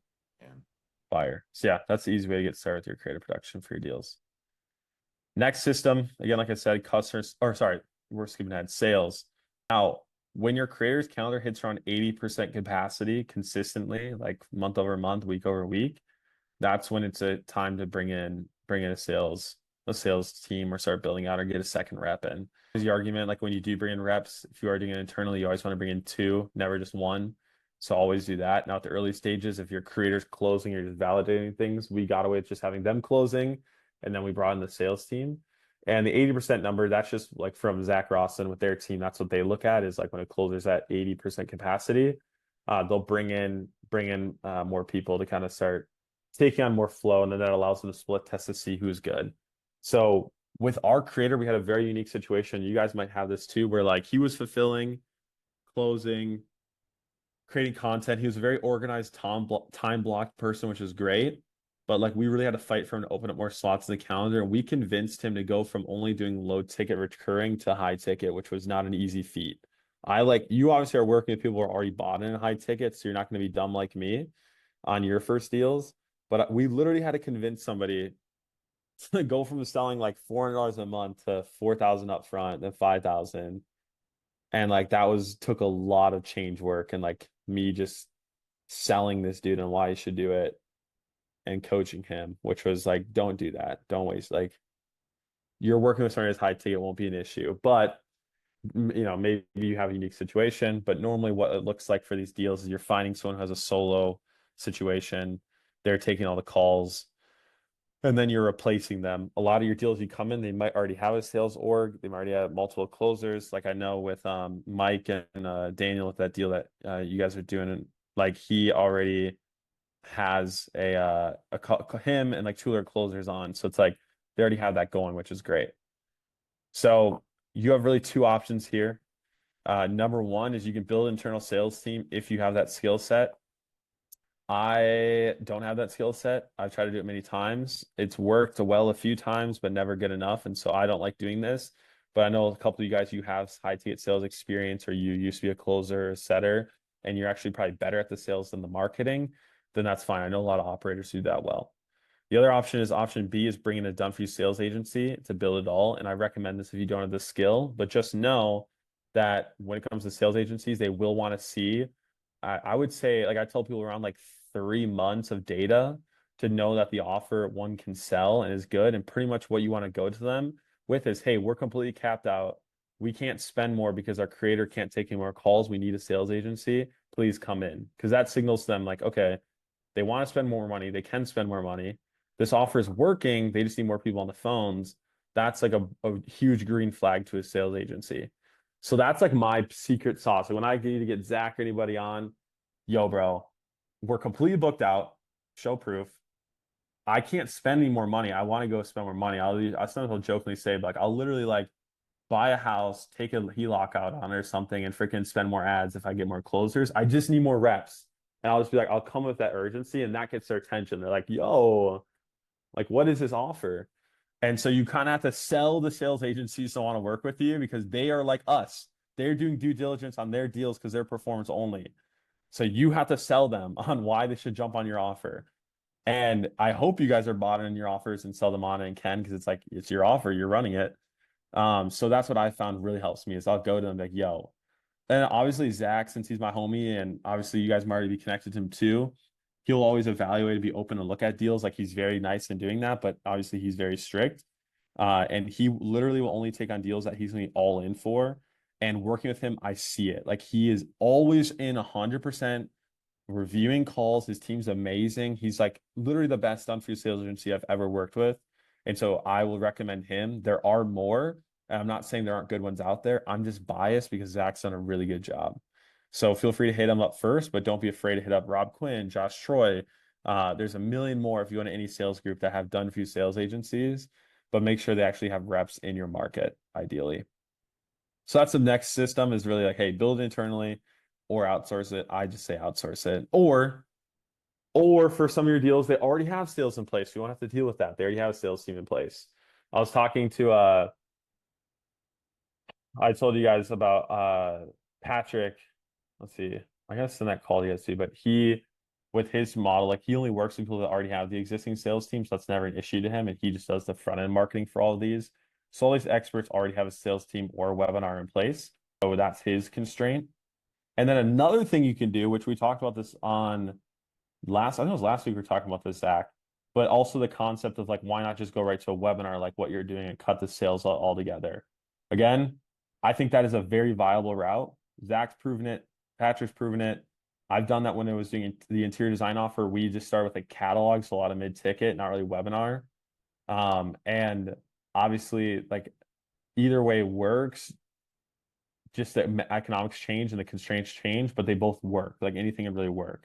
And so if you have a case where it's like, yo, this market, like we don't have the sales team and maybe this works better mid-ticket, or you're good at presenting, or your creator's good at presenting, or you are down to coach them on presenting, they're open to presenting and doing weekly or bi-weekly or monthly webinars, then you could also do that in terms of the back end selling where you just have the front end load ticket and then go to the webinar there. Now, Zach, I would say for you looking back on your deal or going into it, were you always planning on doing the webinar right away? Did you vet your person on like, are they down to do that? Like, what were you doing in terms of due diligence before deciding that financial model?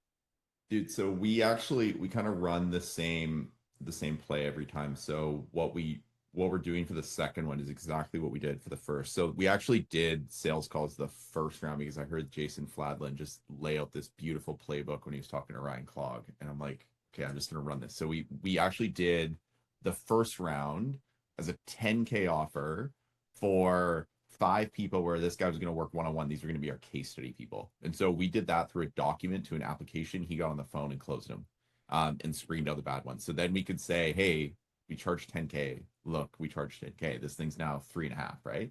Yep. The second round we did like 10 people with just a Google document. We didn't even do a webinar. And so I think like the model, like you said about this awesomely guy, I would prefer to not have salespeople if I can.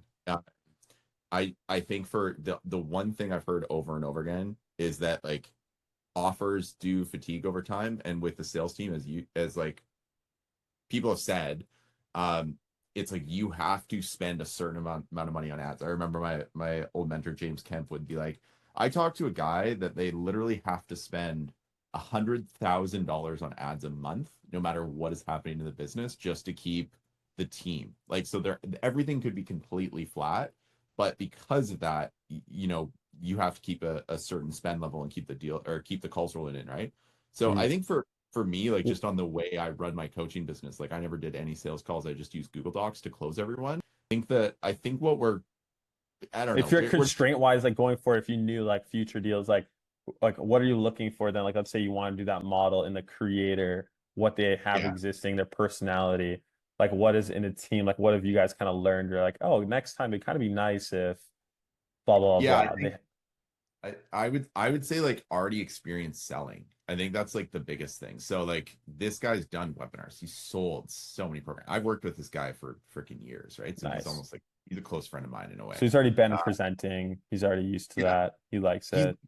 Good. Like honestly, the best ones I'd say are good at sales because they know like this other creator we're working with, like she was in Brunson's inner circle. Like she's crushed what she's done, like, I don't know, hundreds of thousands of dollars just off webinars, right? Yep. He does do like a DM close process now for her existing thing. And so we're like, okay, can we, but at the same time, she doesn't want to do that because she's a mom. And I think the reason she's talking to us is because her current business takes a lot of time to run everything.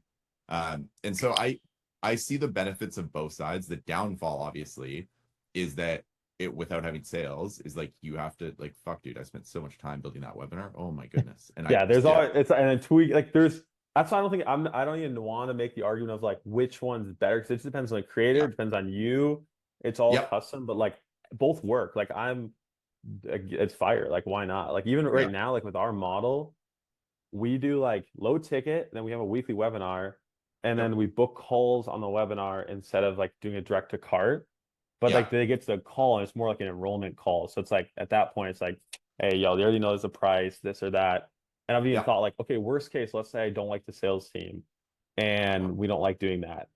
Well, okay, in the back of my head, I'm like, we could try just doing mid-ticket, 3K, maybe try to do upsells the back end and kind of interchange it in and out. And so I think like either way works, but again, it's just constraints on like I've had some people like our current dude, we could never do a webinar because he is not good at presenting.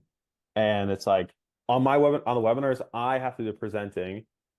And it's like going for another deal, it's like I'm not gonna take on a person in that situation. But like as an operator, I was like, we're gonna make more money if I do a weekly webinar for a low ticket. So frick it, I'm just gonna do it. And I I love think yapping or talking. I think it also depends on like the cycle, right? So I remember like you're in the health market with this offer, right? So like Yeah. basically as soon as somebody is out of pain, they're they're not a lead anymore, right? It's the same thing with like baby co-sleeping as an Yes. example, right? As soon as the baby learns pretty much how to sleep, yes, there's like sleep recessions and stuff like that that happens like as they get older, but for the most part, like as soon as you solve the problem, they're no longer interested. And it's kind of like I can't remember who said it, but it was like there are certain markets where as soon as the problem is solved, like Yep. the interest is just freaking gone. Right? Yes. Like I know with building computers back in the day, like reading all about building computers and like building my computer and all this stuff. And the second my computer is built, like completely stop paying attention to it. And so I think those type of markets, I think having something a little bit higher ticket would make more Yes. sense. So you I gotta get think as much cash up front. You can't really yeah, do LTV. It's like long exactly, term. right? But on the plays that you can, like we're almost framing this one as like if we can get them in the door for 3K and then we can bolt on recurring, potentially like a higher tier mastermind. Because like the art of growing a business is always going. Like there's not really Yes. an end to that. So you can keep selling Yes. products over and over again.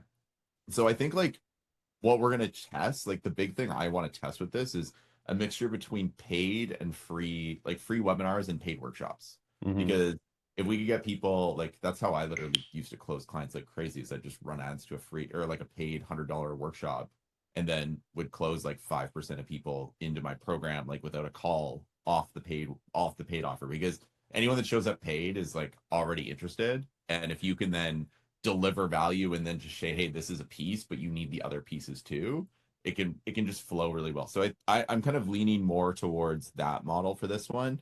But again, yeah, it just depends. Like we're Yeah. we're really all in on BizOp, and then we start doing JVs and all that Yep. stuff. So Fire. I can, dude, That's great. funny enough, that awesomely guy. That's so funny you're talking to him too, because that if you guys want to go watch a good VSL, go look up that 1 day flip one. Oh Oh my yeah, goodness. OG. I was amazed at how well that thing ran for like the longest. Every time I'd worked with a real estate client for years, I'd go look at that VSL because it was so good. The paper flip ones didn't do as well from what I saw with that ad library. I Yep. still swiped that Capital Syndicate upsell because Justin Goff had this handout, but it's like so funny that these are all coming around. Yeah, dude. I love the classic, just like the biz off ones. I know they're going to crypto now, so like it's like real estate, 'cause that's a hard market. They're doing a lot of Yeah. the crypto offers now, so they'll probably do a lot more of those. But yeah, and hopefully, guys, again, we just want to talk about this too, and like kind of what the takeaway is, just understand the dynamics of different deals and the constraints that come with different people, markets, and whatever. And obviously, in a perfect world, you dial into one model with one like set of constraints and you stick to that. And you're hearing like Zach obviously coming in from his own coaching business before, had his constraints that he liked and he has confidence in. So when he goes and deploys that for his creators, like that's dialed. And I know some publishers, they're like they love just the VSL call funnel. And they're like, Josh, I really want to do low ticket, but I'm okay with the constraints that come with this and the math that comes with it and the problems that come with it because I have confidence in it. And they just run with that. I'm like, dude, that's fine. Like I don't care as long as you have control and ownership. That's what this is about. And so obviously for me and what I've done and what I can help you guys with and I'm bought into is like my bias is towards what I've dialed and perfected and know the math makes sense, but be willing to see and evaluate yourself. Like, what are my constraints? What do I enjoy? What do I not enjoy? And then if that's freaking you out and you can't figure that out, then just pick one that we give you and run with it until you find your own. All right, just pick one, just stick to it and do it, and then create stuff later on. Don't overthink it. All right. Does that make sense, Aaron? I would just add to that like beautiful, and just whatever experience you're bringing into it is probably what you should leverage. Like Yes. you can theoretically make anything work. It's just what's going to work the best. But if you have an existing skills, like as an example, like look at Jason Flatlin, right? Like dude is Probably, I don't know how, like, you could probably put a sales page together, don't get me wrong, but give that guy a Yeah. webinar, we'll fucking crush it and do millions, right? And so I think it's like, and he even said, like, in one of his programs, he was like, I don't like doing the calls. I'd rather just close people off the webinar, and that's his jam, right? Yeah. So it's completely up to you, and I think it just comes down to like the the biggest mistake I've personally made in my career doing this is like trying to do something I'm not good at. And I think it Mhm. just, if you can get good at something, and you are good at something right now, like if you're just really good at email, like throw a Google Doc in the process and see if you can close people with just a Google Doc to start, which is super easy if you just do a founding member offer, Yeah. right? Like you might be doing like a Travis Sago tapping, like my friend Joey, like does freaking $100,000 launches for people, just literally Google Doc, back and forth DM close, right? Like anything can work. It's just, what is your strong suit? Yep. Fire. Cool. Good luck for wins. Yeah, 100%. Yeah, if your audience, if they have a good affinity with their audience and engagement, like send it. Customer support. It was funny. My VA, she did customer support for a couple of months. And then I said, all right, go make an SOP on everything that you're doing. And so in case you need to hire more people. And then she went and like made an SOP on like what she does. So now I can just hire more people. So I had one person do it, told her to SOP the whole thing, and now we can hire unlimited people to do customer support, just like that. So that's one hack I learned from operational people is you have a VA do something, and then just in case too, they end up being bad at what they're doing or whatever, you just SOP out the process and you're good to go. And so I have my customer support VA do that. So I have my whole SOP here so you can kind of see what that looks like. Again, I linked to I hire my VAs for, but most like literally what I did is I hired someone and I just threw them into a Go High Level where all the access was for like logging in the email. And I just said, all right, make sure you still have access to everything and ask me questions, you get stuck. She did that for like half a week. It's super easy to do. She got the hang of it. And since then she's been fine. And then it was funny, we had her because we were like, why are we getting so many like refunds? I was like, can you do a report on all the refund requests and why it's happening? Like, just give me a whole breakdown on like why do you think that is? And so she put together a whole memo explaining like the numbers of cases, what percentage, why it was happening, key implications, whole thing, just audited all four, sent to the marketing team, like, oh, okay, so we can change this or that. And so having a good person like in the customer support for low ticket is definitely huge. And again, that will come like once you're past 50 units a day, you yourself are not going to want to be doing it. I don't let my creator do it since it's through my emails, my high level, everything. It's all mine. The front end's all mine. So I take ownership of the service. And to start, I would do it.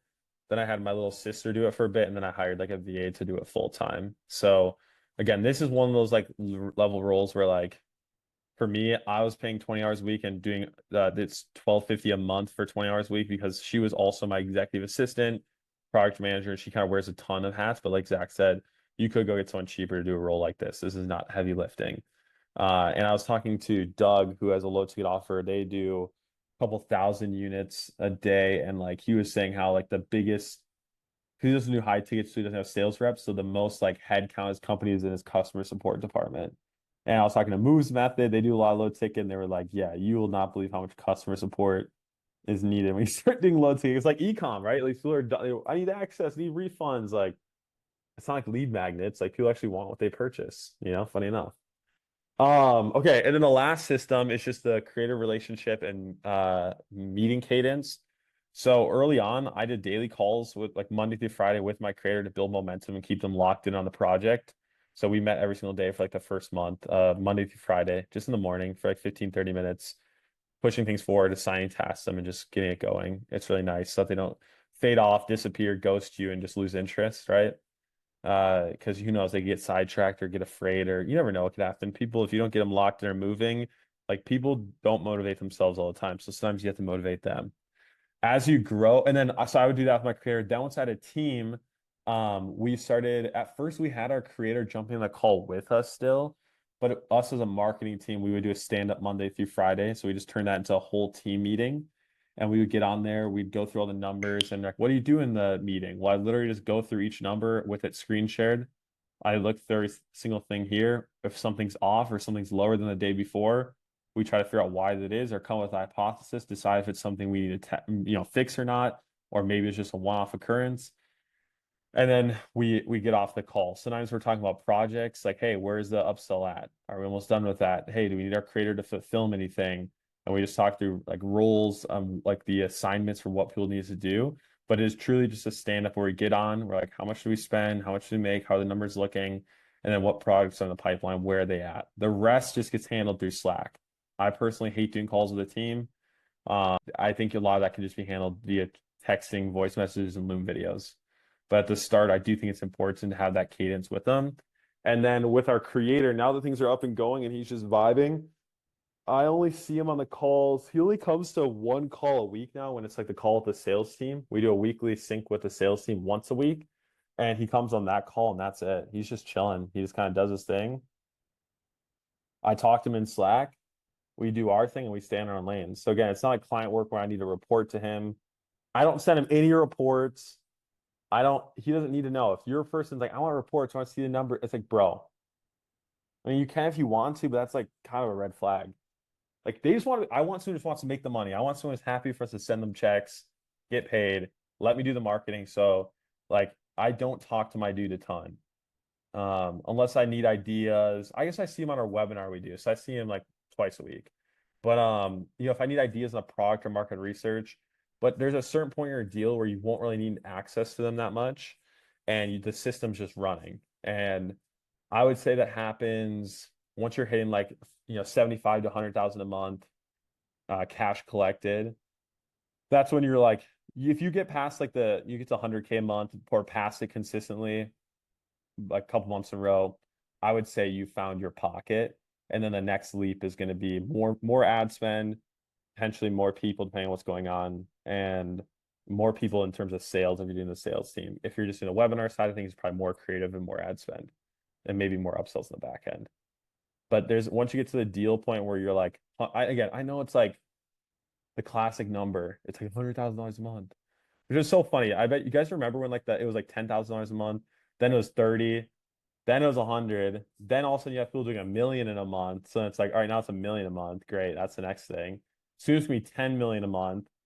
Like it just keeps going up. But there is something to say for like revenue markers where you've hit your pocket, like you're sitting in the pocket and you've kind of found your groove. And I do believe like getting to 100K, like your messaging is dialed, your sales is dialed, like you have something consistent, but anything before that, you are kind of still like, like trying to figure things out.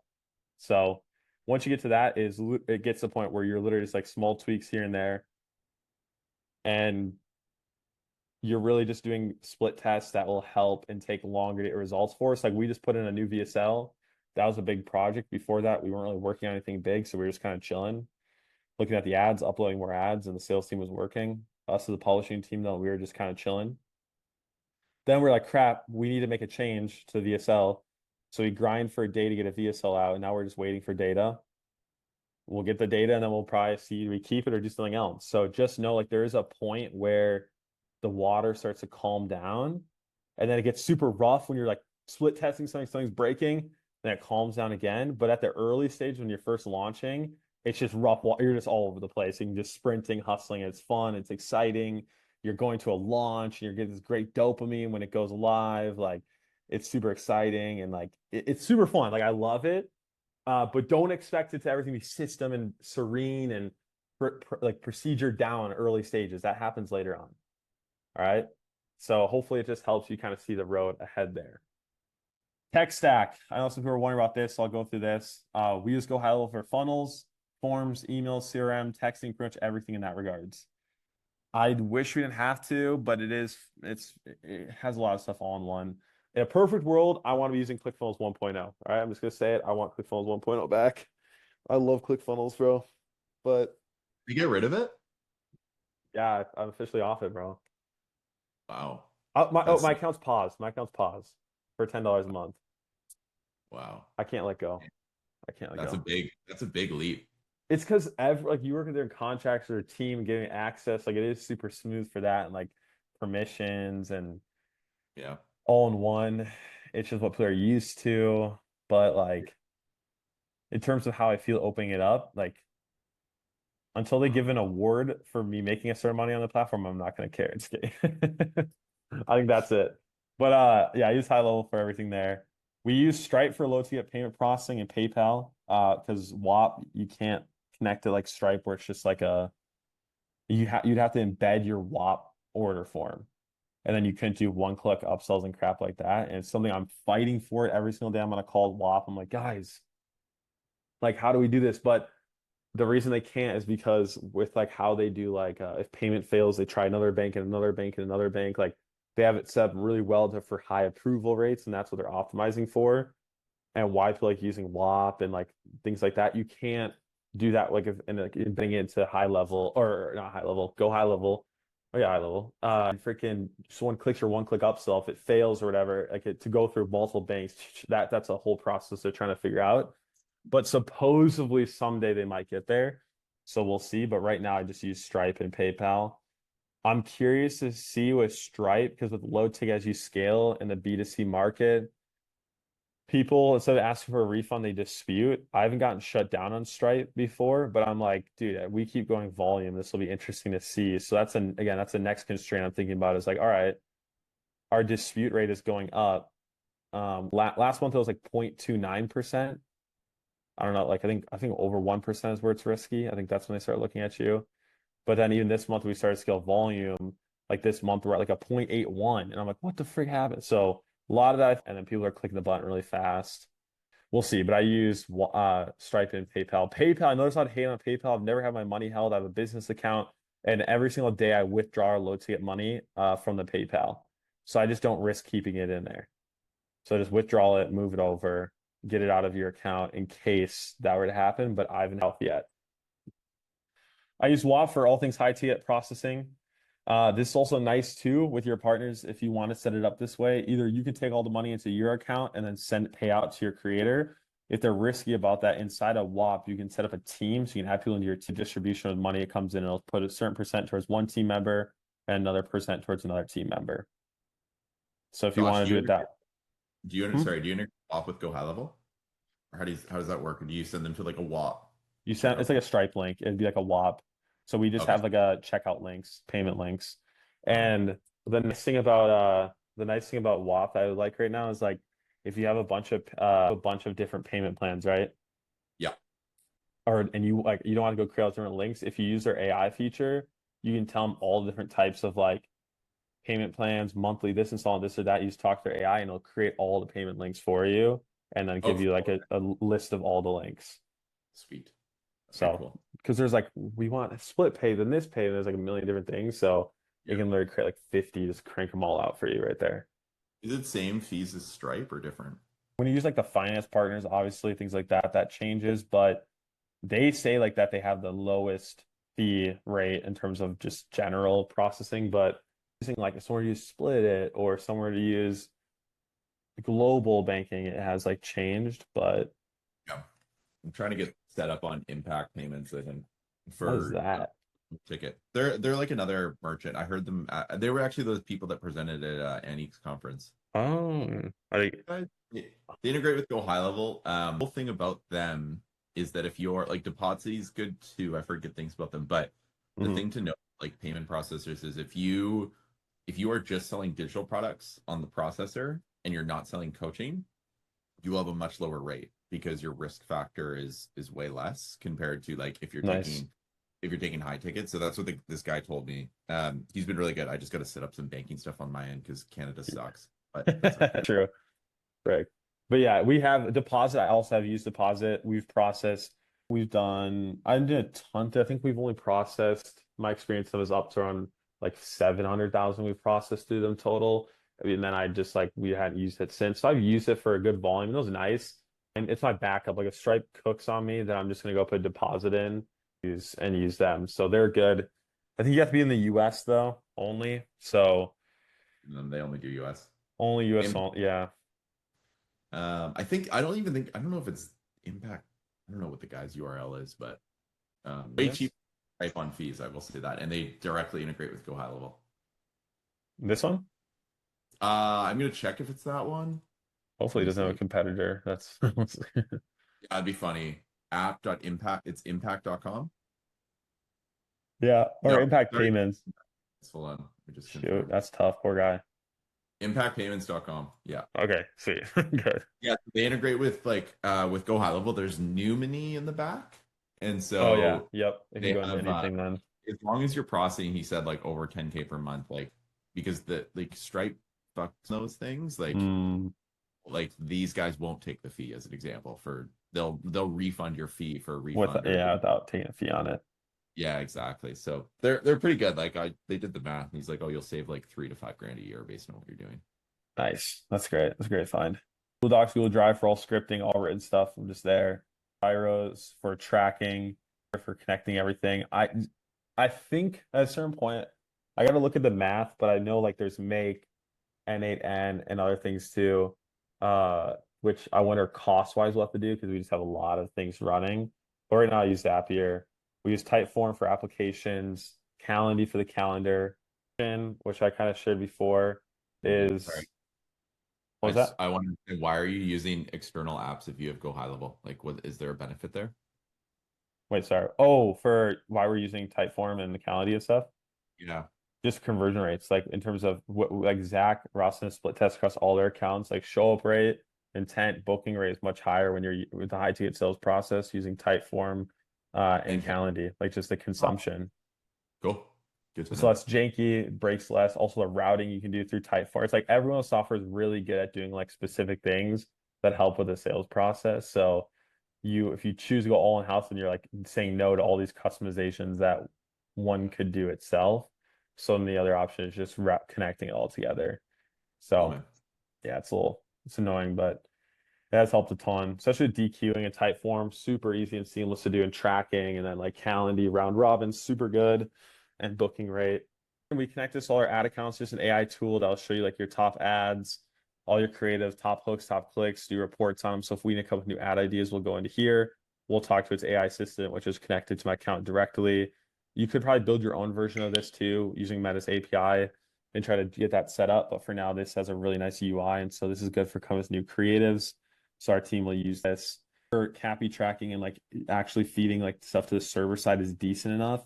It'll actually we'll see like which one's like making the most or good return based on your spends. Then we can go into here and it'll like show you like, oh, like they'll categorize it too. So it'll show you all the creators that are before and after, how many of those creators we have, like the challenge to conventional wisdom. So right, we'll challenge conventional wisdom. So then as a team, we can be like, hey, we need 50 more ads that are before versus after, or expert explainer. Like it just categorize it super nice. So we can figure out like which ones are doing the best and which ones are performing well. So that's a great thing that we use. G Suite for all our emails, of course, Airtable for creative production, ClickUp for project management. Our VA just uses that. She builds it out for herself. I don't touch it or look at it. Zoom for sales calls and webinars. We also connect for our webinars. We use A-Event, which we run it through Zoom. A-Event is just like the integrator. It's kind of like the orchestrator, which you connect everything to it. So you can see here, we have our weekly webinar set up in here where all of our low ticket buyers are getting added to it. And so I really like this because like just the data it gives me, as well as just like the integrations and the tracking and the tagging is super nice. So that's another thing we use. Slash for banking. Also, I sent this in the Discord. Where did I send it? I think I did it under payment processing. So soon, I don't know if I think only the top accounts are getting hit first. But Meta's trying to ban using credit cards for ads. They want you to, what you do is they'll give you like a 30-day invoice at the end of 30 days that you'll pay, which will be interesting to see how that affects people. So now you can't get points back on your credit card for like running ads, which is super annoying.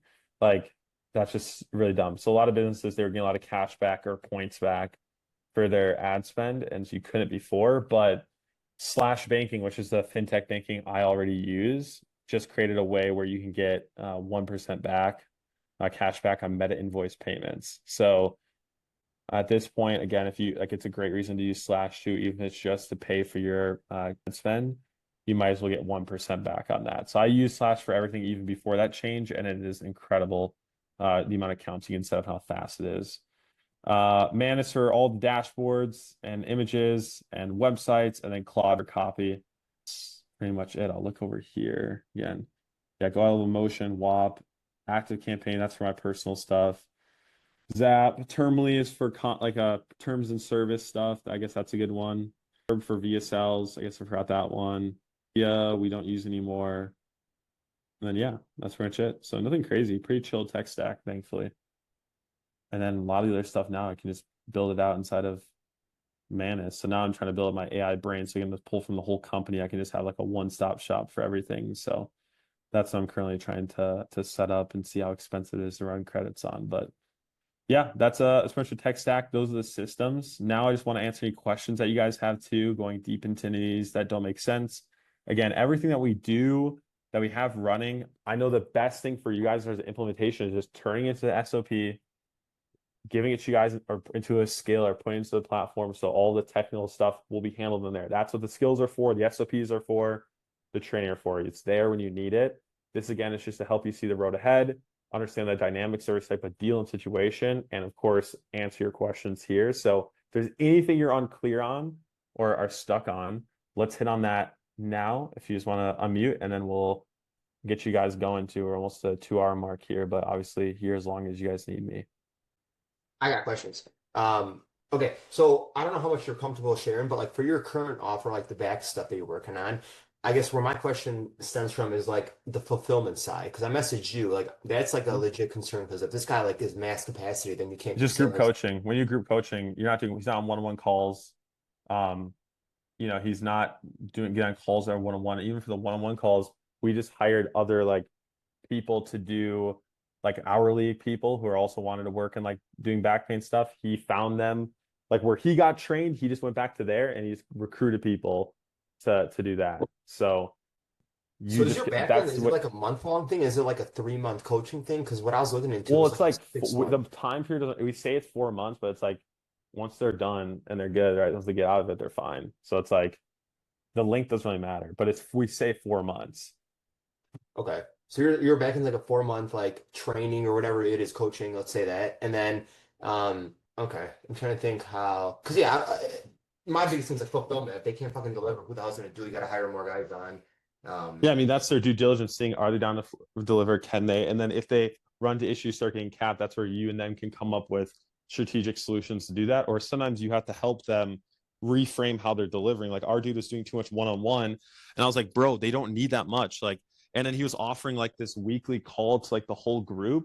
Nobody was coming to it because no one wanted it. It's not like freaking BizOp. Like it's a health offer. It's a lot different. So we shifted the fulfillment to more like chat and like plans and protocols.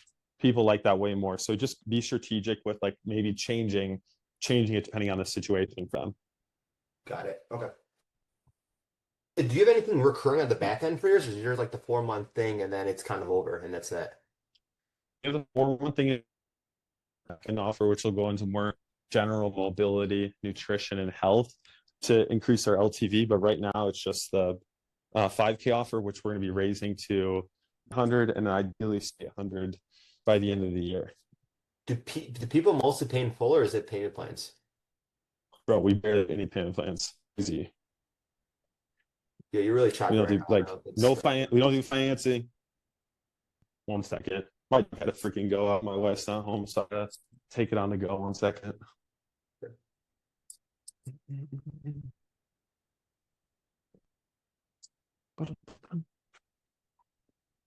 Is it still choppy? Check. Better now. Yeah, we barely do payment plans, just pay in fulls. Okay. So okay, yeah, I have like a bunch more questions, but I'll let other people hop in, and then I'll like fly through these. They're mostly like yes or no type questions, but yeah, appreciate that. Yeah, who else? See a chat. What's the process when a backend deal requests a refund? Depends on your terms and service, like how you have it set up. We don't say there's a refund for our product, but somebody is like super mad. They want a refund. Like usually what you want to do is you just want to refund them. So it'll hurt your brand if you don't. Obviously, you don't want to be at risk at getting like in trouble. So we just refund them. And obviously both of us take the hit. Like whole team takes a hit from it, and it's just business, and we keep going. But obviously you hopefully have a product and a good product where it doesn't happen that much. We've only in our lifetime working on this deal have had 2 refunds, and we've both initiated them because the clients themselves, like the closers, enrolled people who just weren't a good fit. I mean, I don't know what the normal refund rate is high ticket. I feel like most of my consulting clients hide that from me or don't tell me, or it's not something you go around and flex. So I really don't have an industry like average on what to expect. We've had one or two. Like I think we've had one. Like Yeah, it's one like one person just like didn't log in or do anything. They're just like, yeah, I just want a refund. And we're like, yeah, fine. We have a because we just have like unconditional 30-day guarantee, and then we have like a get your first 3 clients within the 3 month, or we keep working with you until you do. So, but we've had like one refund. I think for pricing too, we do have payment plans, but most people don't take them because we make the payment a lot higher for the payment trust option. yep, yeah, and like I think the when refunds happen, it's like when your claims and like what you're selling it as like unrealistic compared to what they experience inside the product. That's usually what happens. So like that's why you just don't compete on claims and more so focus on selling the outcomes that they want and like being unique and novel and just don't like again, the only time I see super high refund is like it's usually biz op people. Not that it's biz op's fault. It's just they've resorted to coming up with like the craziest mechanisms. Like their VSL is like 1 click profit. And then it's like actually takes like a million clicks to actually make money with the model. So it's like, your whole thing, sell them what they want or and then give them what they need. Well, sometimes that can swing way too much for then they refund because they don't want what you give them on the back end. So you gotta be careful with that.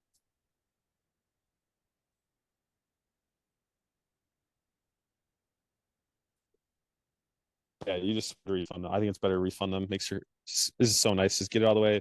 Don't risk it. Yeah, it sucks. You used to get 3% of my Amex up to 50K. Yeah, and I like gotten like the gold card or whatever, and you're supposed to get like they changed that. They capped at 150K, but there's a ton of ecom brands or like that was a big part of like their profits or money or take home pay. So it's gonna be interesting to see what people come up with to fix that. Josh, what does your day-to-day look like once the campaign's live and once you do all the upfront work? What happens after that? Yeah. Like would you say I'd say like for us, like what we're doing is just getting ahead of things. So it's usually going to be creative production, writing new video scripts, planning out new static creatives. It's really just on the ad level because you don't really want to touch the funnel. So if I can't touch the funnel, I'm not in charge of sales. I don't do product fulfillment. What can I work on? Well, it's ad mess and like that, and then maybe like inside the low ticket product, it's kind of like maybe some of the stuff we can add into the low ticket product to help with Ascension, email list marketing, doing some of that. But the rest, it's just the ad side. And then I have a question because I'm at ground zero basically, right? And I meant like I guess for everyone, like I've been focusing on like the women's health market, or that's kind of what ChatGPT has been telling me. And so I'm at a crossroads between like just running my own brand, womenshealth.com, let's say, and then hiring individual creators and having them like build out that way long Mhm. term, start with one. But then you're jumping in like in I guess you're these guys already have like the back end setup on your end, right? So you're partnering more so as Yep. partners and not as the owner. So I guess is there a better pros and cons to one or the I other? mean, well, think if you have to hire people, the pros are you need more capital. You're in charge of that. You're managing all of that. So it's just, yeah, you just the cons, obviously there's pros where you have full control, but then the cons are you need to bankroll it further. You have to oversee the coaches and the fulfillment there, and whatever else comes with it. So again, if you just want to be in the marketing, you don't want to be product, you don't want to be in sales, then that's where my model makes sense. Right. Aren't you essentially doing the same thing though? Right now you're assembling a team, putting guys together. But I don't pay the coaches. I don't know what's going on in the product. I don't pay them hourly or anything like that. I don't like touch any of that. I'm really just focused on just the marketing, right? I don't deal with any of the other back end stuff. What you're saying is hiring, doing a brand, all of that. Like my person already had a brand and probably my person already had a brand. So I'm just doing the marketing for it. What if someone didn't have a brand, didn't have an audience? Would that Then I make more wouldn't work sense in with that them. scenario? Well, I usually don't work with those people. So Mm, makes I don't know. sense. Again, go back to the first call, dream partner. That's who I work with. That's my model. And if you've never done anything, I would say stick to that because it works. And then after you do a deal or two, come up with your own constraints on what you would change. Right. Okay. Makes sense. I think it's really hard to do faceless stuff. It's like Yeah, dude. Vishal was cranking these, and he would pay his partners like way less because they were basically just coaches, and the entire brands he'd build would be faceless. But my gosh, they were well engineered, oiled machines. Well, Like they you wouldn't had be to. baseless. It'd be like, for example, what I'm thinking is like there's a bunch of creators in MySpace who have like 3 to 5,000 followers, but they have good content, good back end stuff. They just have no marketing. And so what crossed my mind is like, hey, Yeah. reach out to them. You're a nobody, but you have the same shit as someone with like 300,000 followers. Here's 30%. I'm gonna keep 70 to build out the team, etc. Yep. I think like you I mean, know what? I always just I mean say that's kind like, of fine. Like that's kind of I mean that's what, but just don't expect the organic launch to bankroll your ad spend. You can do it, but I'm just just like that's pretty much what we're doing. But again, I usually pick someone with an audience because then I can validate the offer first and bankroll my ad spend. Makes sense. Okay. 100%. That's the biggest differential then, it seems like. Yeah, just cash flow. What are you on arbitrage? What do you want to put up? Do you want to bootstrap it or do you want to fund it? Right. Okay. It's just a gamble. There's cons on both sides. Just which one are you willing to risk? I think I would look at like some people are also really good at social media and some people are just like really or they have like a pay like honestly I remember the thing we said back in the days he's like find someone that's at 30K per month and just scale them, but I don't know if that's exactly like the frame, but I think if you have someone that's already in motion versus static, it's a lot easier because if it's like it's really like just make your life easy. That's always my thing. Like yeah, dude. Someone who's static, they're lazy, they have all these excuses, they're not as motivated, they have fear, they're gonna come with objections. Someone who's grinding, like my thing is like you want someone who's been hustling and they have never broken past 20,000 or 30,000. And they're like, they know they're worth it. They're like, I know could be just as good as my competition. I just don't have marketing and sales down. That's the person where I'm like, perfect, come on, I got you. Josh, that's the attitude I want. Did your guys have did your guy have like a back end already, like a sales team, like an accountant? No, he's not like I don't know, accountant. I don't freaking care about that. But he or like already sales sold the team, offer. secretary, etc., like a team in place. No, he just had him. Remember, like he does the calls, and then we replace them with the sales team afterwards. So again, I think with the questions you're asking, the first call we go really deep in. I'd probably watch that again, and then just literally stick to my criteria, and it won't fail you. Amen. And then, is this the last week of the cohort? How does it work, like moving forward? Like, are we able to ask questions still the group? Do we have calls ever? You'll have one-on-one there. I'm doing one more cohort, and then after that, we're just gonna have one big group. I'm not taking on any more cohorts. And at that stage, we might do calls, but a lot of it's just gonna be one-on-one with you guys inside of Slack. And then at minimum, we'll do just like one group coaching call. But at this stage, again, a lot of it isn't going to be needed like calls. It's going to be individual to your deal and reviewing the numbers and scaling it up. So I'll be just supporting you guys one-on-one inside of Slack. And if I feel like it's necessary, again, a one-on-one call, like some of you guys actually have creators you need me to jump on calls with and close and do, then obviously I'm around to do that too.